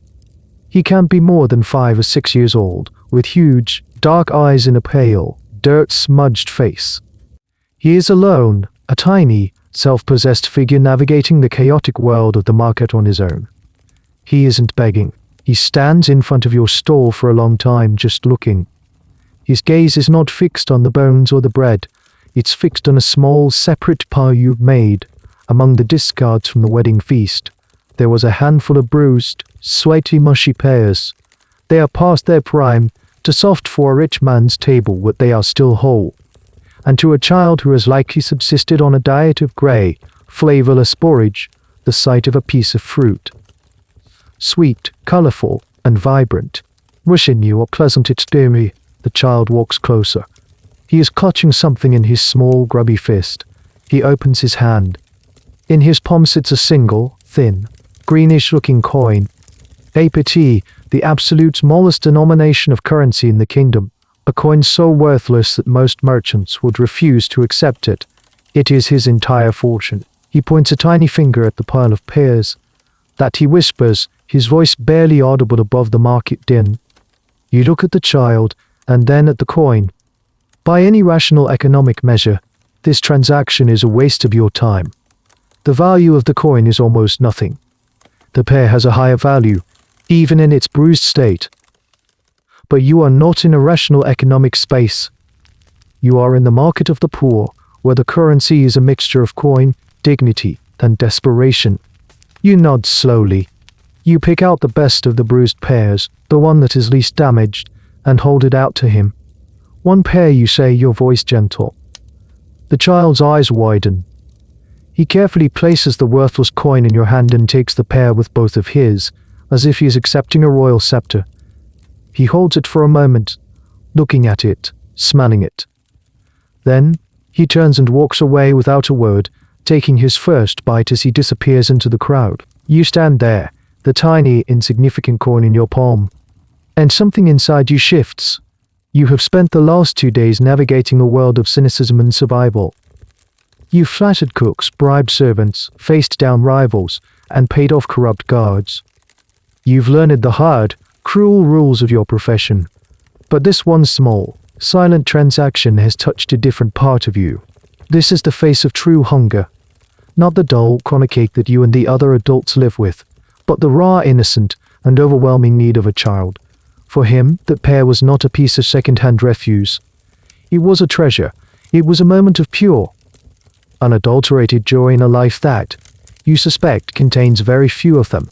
The moment stays with you, a quiet, poignant image burned into your mind. It clarifies everything. This is why you do what you do. Yes, it is for your own survival, for the selfish, animal need to fill your own belly. But it is also for this. You are a bridge. You stand in the gap between obscene abundance and desperate need. You take the waste of one world and transform it into the treasure of another. It is a filthy, disgusting, and undignified job. Watching that child walk away with his pear, it feels like the most important job in the world. The memory of the priest and his sermons on charity flashes through your mind. His is a world of abstract virtues and grand gestures of donating to the poor box. Your charity is smaller, messier, and far more direct. It is a bruised pear for a worthless coin. Historians can debate the structures of medieval poverty, the role of the church, and the economics of relief. You have just lived it. You have seen its face, and it is the face of a small boy with a dirty face and wide, grateful eyes. The day wears on, and your mountain of wedding scraps slowly shrinks. You sell and you haggle, the rhythm of the market becoming a familiar, monotonous drumbeat. As you are wrapping a handful of bones for a customer, you overhear two women talking at the next stall, which sells second-hand clothes. Their voices are a low, conspiratorial buzz, the universal sound of gossip. And the bride's father, he paid a dowry of 200 livres, I heard, says one. Imagine, enough to buy this whole market. He had to, replies the other. They say the groom's family, the Roquefortess, were having difficulties. The vintage was poor last year. This marriage saved them. You pause, a fish head halfway into a customer's basket. The Roquefortess. You recognize the name. It was the name of the Baron whose leftovers you collected just 2 nights ago. Baron de Courcy was his guest. Your two worlds, the world of the nobility and the world of the wealthy merchants, have just collided. The pieces of information you've gathered from the bottom of the food chain are starting to form a picture. This is another unexpected part of your job. You are a collector not just of scraps, but of information. Kitchens are the nerve centers of any great house. They are where the servants congregate, where the delivery men bring their goods and their news, and where the unvarnished truth of the household is discussed. And you, the scrap merchant, are the one who talks to the lowest and most overlooked members of that world, The scullery maids and the potboys, they see everything, and they talk. You think back to the young maid at the Baron's house, the one who complained about the guests from Flanders eating like wolves. You remember the kitchen boy at the wedding, who told you about the children smashing the marzipan castle. These are tiny, insignificant details, but when pieced together, they provide a remarkably clear, albeit grimy, window into the lives of the rich and powerful. You are a kind of spy, though you have no master and no grand purpose. Your intelligence is gathered in whispers and grumbles, paid for with a kind word or a slightly bigger piece of stale bread. You learn who is in favor at court and who is not, based on the quality of the scraps from their table. A household that suddenly starts serving cheaper cuts of meat, their fortunes may be on the wane. A kitchen that is suddenly buying expensive, imported spices. They are expecting an important guest or have just come into money. The flow of information in a pre-literate society is a subject of great fascination for historians. Without newspapers or mass media, how did news travel? The answer is through people like you. It flowed through markets, through taverns, along trade routes. It was carried by pilgrims, by soldiers, by traveling merchants, and yes, by the servants and scrap collectors who moved between the city's segregated worlds. You are a node in a complex, organic information network. You now understand the context of the Baron's feast. It wasn't just a simple dinner party. It was likely a crucial part of the marriage negotiations. The guests from Flanders were probably business associates. The Baron was there as a powerful witness or perhaps a broker. The extravagant, wasteful meal was not just for pleasure. It was a carefully calculated display of wealth and stability, designed to reassure the bride's family that the groom's difficulties were a thing of the past. It's a dizzying realization. The scraps in your basket are not just discarded food. They are the physical remnants of political and economic maneuvering. That gnawed chicken bone you sold to the student was a prop in a high-stakes theatrical performance. You, the lowest of the low, are sifting through the archaeological evidence of the power plays of your social betters. You hand the fish heads to your customer and take his coin. He shuffles away oblivious. But you are no longer just a scrap merchant. You are a social historian, an economist, a gossip columnist. You have a unique, bottom-up view of the city's power structures.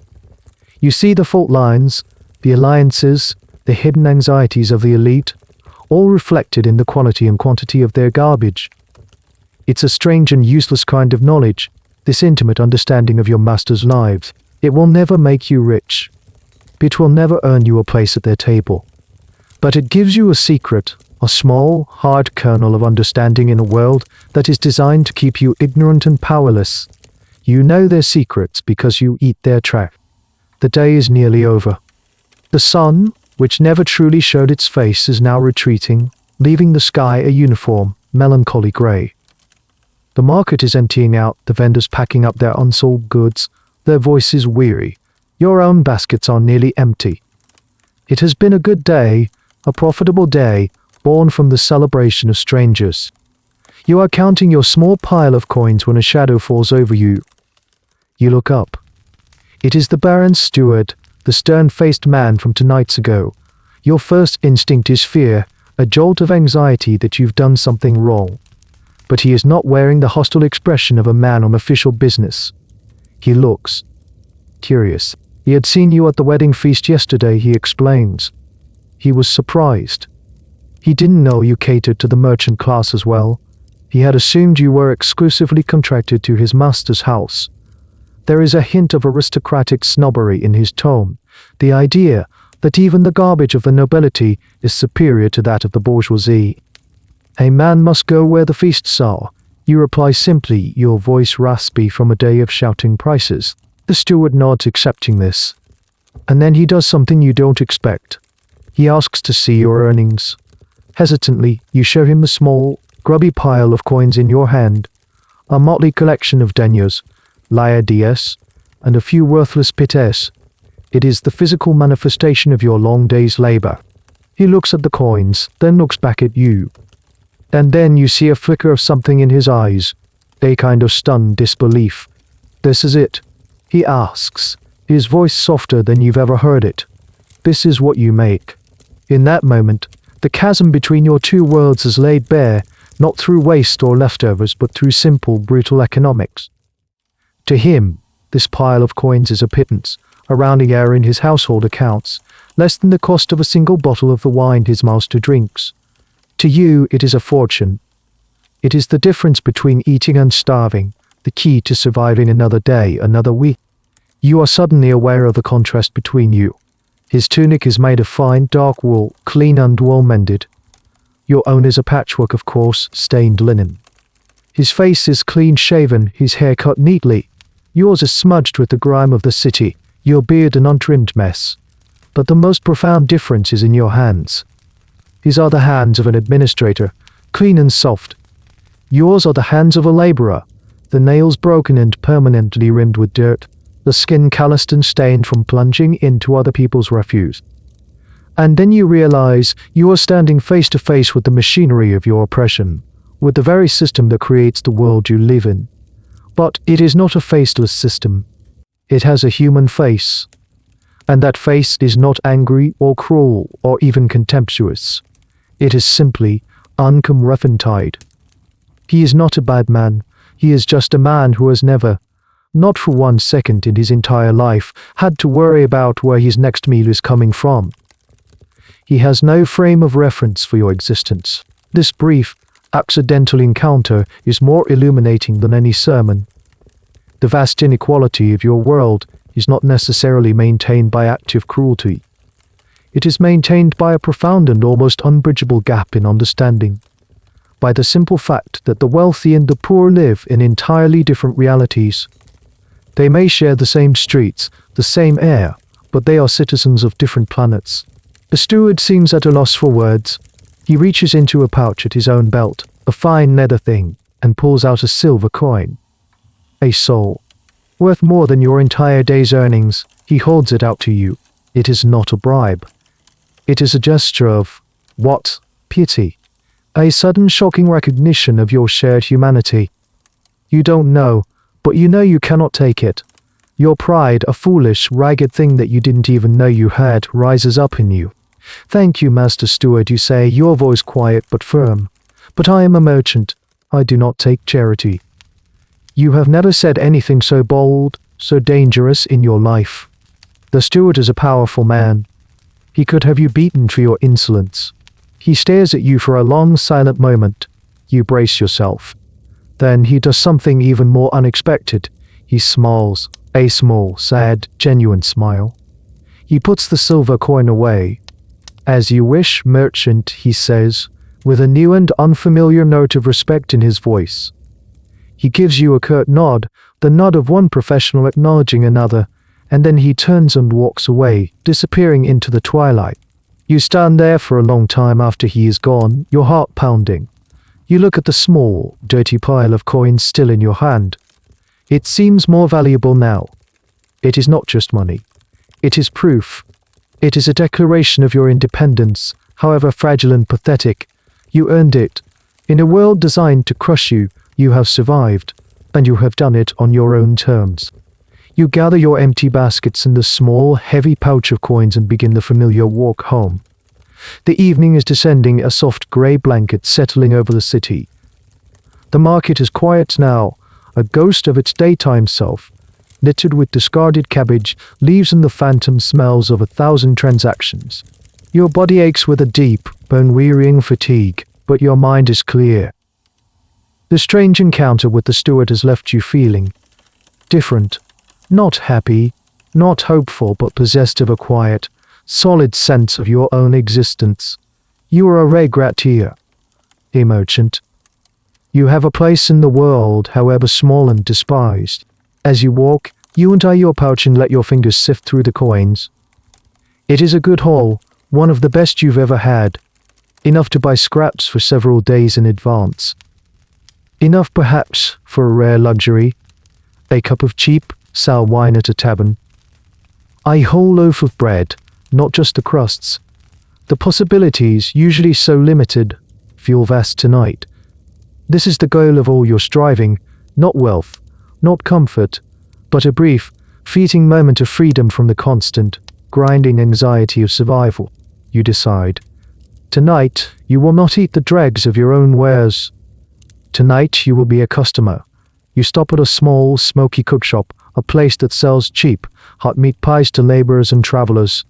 The smell of baking pastry and savory meat, a smell you usually only experience as a cold, greasy echo, is warm and immediate and intoxicating. You step inside. The shop is small and crowded, lit by a single sputtering lamp. You walk to the counter, place 2 of your hard-earned coins on the greasy wood, and point to a fresh, steaming pie. It is a small, lopsided thing, nothing like the grand creations you scavenge, but it is hot, and it has never been touched by anyone else's mouth. The baker hands it to you, wrapped in a piece of parchment. It is warm in your hands, a small, solid weight of pure promise. You carry it out into the street and find a quiet spot on the steps of a closed shop. And there, in the deepening twilight, you eat. The first bite is a revelation.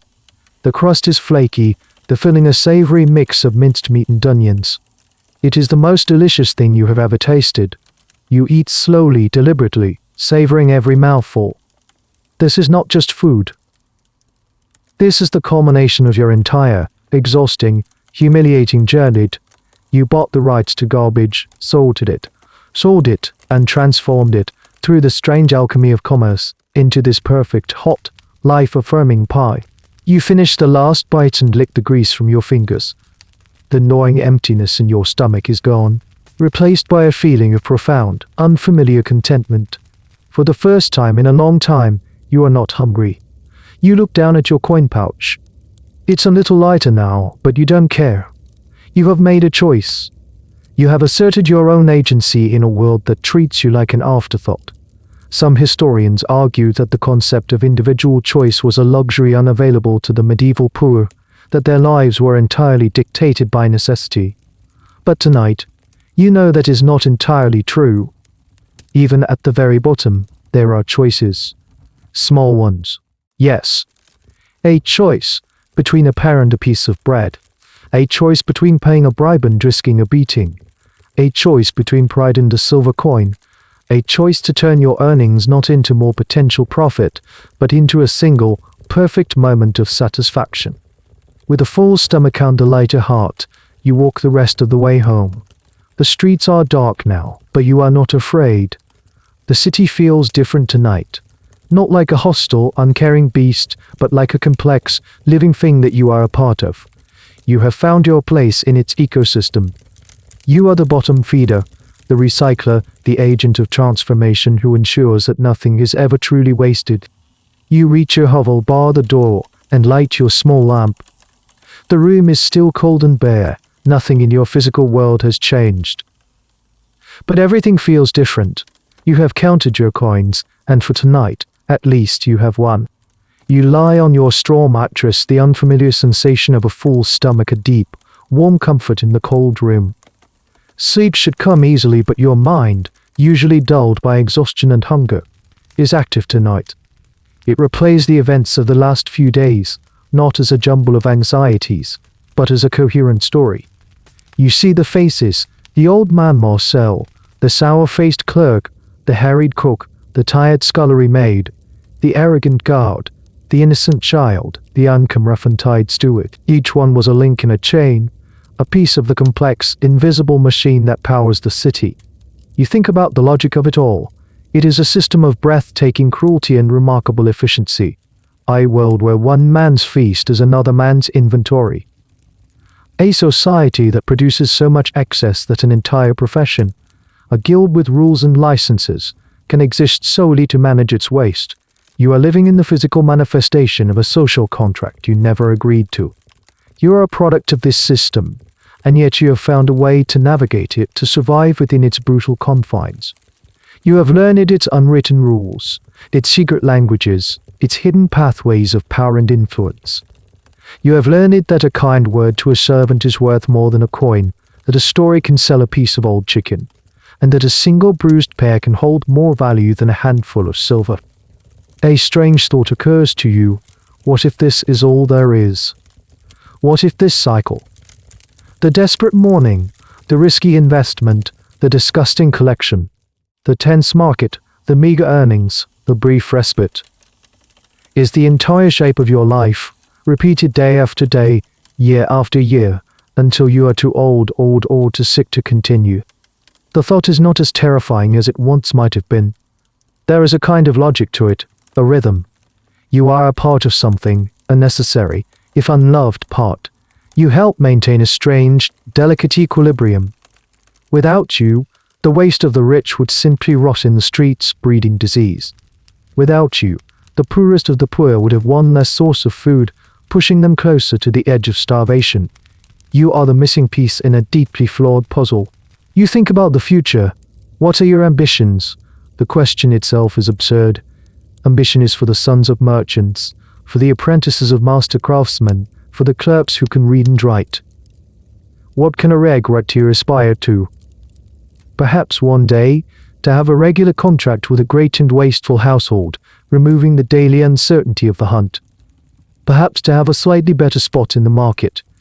Perhaps to earn a small handcart, so you don't have to carry the heavy, leaking sacks on your back. These are the pathetic, humble dreams of a scrap merchant. Yet tonight they feel attainable. You have proven you can survive. You have proven you are good at this strange, disgusting job.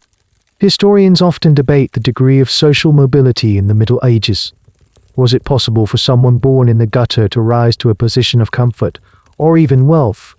The general consensus is that it was extraordinarily difficult. Society was rigidly hierarchical, and the circumstances of your birth were the most powerful determinant of your destiny. Yet, the records are full of exceptions, of clever or lucky individuals who managed to break the mold. You are not one of them. You are not destined for greatness. But you have achieved something more fundamental. You have endured. You have endured. You have faced the worst the city can throw at you, and you have survived. You have found a niche, a purpose, a way to exist. In a world that is designed to ignore you, you have carved out a space for yourself, built from the things that everyone else has thrown away. The small lump of marzipan is still in your pouch. You had forgotten about it. You take it out and look at it in the flickering lamplight. The strange, sweet gargoyle from another world.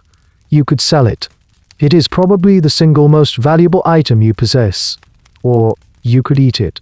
You could taste, for a single, fleeting moment, the world of the nobility. You make your decision. You will not sell it. And you will not eat it. It is your trophy. It is a reminder of the wedding feast of the most profitable day of your professional life. It is a symbol of the absurd, unjust, and beautiful strangeness of the world. It is your proof that even in a pile of garbage, you can sometimes find a small, sweet, and utterly surprising treasure. Sleep is close now, a deep, quiet ocean you're about to drift into. But just before you let go, you become aware of something you have been ignoring all day. A constant companion. A silent partner in all your business. The smell. It is not the fresh, hot scent of the pie you ate, nor the sharp, metallic tang of the coins in your pouch. It is the other smell, the one that is always there. It rises from the sacks in the corner, a faint, sweetish, greasy odor. It hangs in the air of your small room, a permanent ghost of 100 different meals. But it's more than that. It is the color of your coarse water nick to your nose. And there it is, it's in the fibers of the cloth. It has been absorbed into the very fabric of your clothes in desperation. You run a hand through your hair. The scent is there too, clinging to every strand. You realize with a kind of dull horror that you carry it with you always. It is your uniform, your brand. It is the first thing people notice about you. Before they see your ragged clothes or the dirt under your fingernails, they smell you. It is an invisible wall that separates you from the rest of the world, from the baker with his warm, flowery scent, from the washerwoman who smells of lice-opened clean linen, from the priest who carries the faint, sweet aroma of incense. In this world, that is not a neutral fact. The prevailing wisdom, the very science of the age, is built on the idea of miasma. The belief that bad air, foul smells, cause disease. Sickness and plagues are thought to travel on the wind, carried in the invisible clouds of stench that rise from swamps, from the sick beds of the dying. To smell bad is not just a social inconvenience. It is to be seen as a potential source of contagion, a walking hazard. And it goes deeper than that. Smell is tied to morality. Holiness has a scent. The odor of sanctity, a sweet, floral perfume said to emanate from the bodies of saints. Incense is used in church to purify the air, to drive away not just bad smells but evil spirits. Foul odors, conversely, are the smell of corruption, of sin, of the devil. You, in your small, smelly hovel, are living in a cloud of what the world considers to be both physically and morally dangerous. You think of the city outside your door. Paris is a symphony of smells, most of them overwhelming. The tanneries by the river release a chemical stench of curing hides that can make your eyes water from 100 paces away. The butcher's district is thick with the coppery smell of blood and offal. The open sewers in every street add their own pungent note to the chorus. Historians still debate how acutely people were even aware of these constant odors, or whether the ever-present stench of the city created a kind of olfactory fatigue, a world where only the most extreme smells were even noticed. But you know that your smell is different. It is not the industrial smell of a trade, nor the general smell of the city's filth. It is the specific, intimate smell of food that has been eaten, handled, and discarded. It is the smell of the mouth, of the moment just before rot begins. It is the smell of waste. You suddenly understand the look on the steward's face in a new way. It was not just the sight of your poverty that shocked him. It was the whole sensory experience of you. The smell that announced your profession, your place in the world, before you ever opened your mouth. You are untouchable not by law but by a more powerful, more primal instinct. You let the collar of your tunic fall. There is nothing to be done. You could wash your clothes in the river, but the water itself is foul, and you have no soap. You could scrub your skin raw, but the moment you pick up tomorrow's sack, the smell will return. It is the price of your survival. It is the ghost that will always walk with you. You accept it, as you have accepted everything else. It is a part of you now. You pull your thin blanket a little closer, and as you finally drift into the waiting quiet of sleep, you carry the phantom feast with you into your dreams. And so, you sleep. You fall into a darkness that is, for once, not cold or threatening, but deep and quiet and welcome. In this place you dream. You dream of the feast, not the barons, not the merchants, but a dream feast, an amalgam of them all. You are not even a servant in the kitchen. You are a ghost, a silent observer standing in the shadows of the great hall. The room is loud with laughter and music, lit by 100 candles that make the jewels on the diner's clothes. The table groans under the weight of impossible food. You see the roasted peacock in its feathers, the sugar castle, the pies and the roasts. The air is thick with the scent of wine and spices. And under the table, in the forest of legs and discarded rushes, you see another world. A pack of dogs. Sleek greyhounds and stocky mastiffs patrol the floor. They are the first wave of scrap collectors, the original regretteers. They snap up falling morsels, lick greasy fingers lowered to them, and gnaw contentedly on bones tossed to the floor. This was a common and often planned for part of the medieval feast. The dogs were the living, breathing clean-up crew, an accepted part of the chaotic, messy spectacle of consumption. You, in your dream, are their professional human counterpart, waiting for what even they leave behind. The dream shifts, the colors bleeding at the edges. The feast fades, the candle flames flicker and die, and the warm, noisy hall dissolves back into the cold, silent grey of your room. You are awake. It is morning. The same damp chill is in the air. The same sliver of pale light cuts through the high window. And the same familiar, hollow ache is returning to your stomach. The contentment of last night's hot pile was a fleeting visitor. Hunger is the permanent resident. For a moment, a profound weariness settles over you, a weight heavier than any sack of scraps. The thought of doing it all again. The risk, the filth, the endless grinding effort for such a small reward. But then you move. You sit up, the straw rustling. You swing your legs to the floor. The instinct for survival is a current stronger than the tide of despair. It pulls you to your feet. It dresses you in your smelly, familiar clothes. It leads you to the corner where your empty sacks lie in a heap. As you pick them up, you think about your place in the grand scheme of things. The priests and the learned men, they have a name for it. They call it the great chain of being. It is the idea that God has arranged the entire universe in a perfect, unchangeable hierarchy. God is at the top, then the angels, then the king, then the great nobles, then the merchants, then the merchants, then the craftsmen, then the craftsmen, then the peasants. Every person, every rock has its own specific link in this great, divine chain. To question your place is to question God's plan. To aspire to a higher link is a sin of pride. You are a very low link in that chain, perhaps just above the rats and the stray dogs. Perhaps not.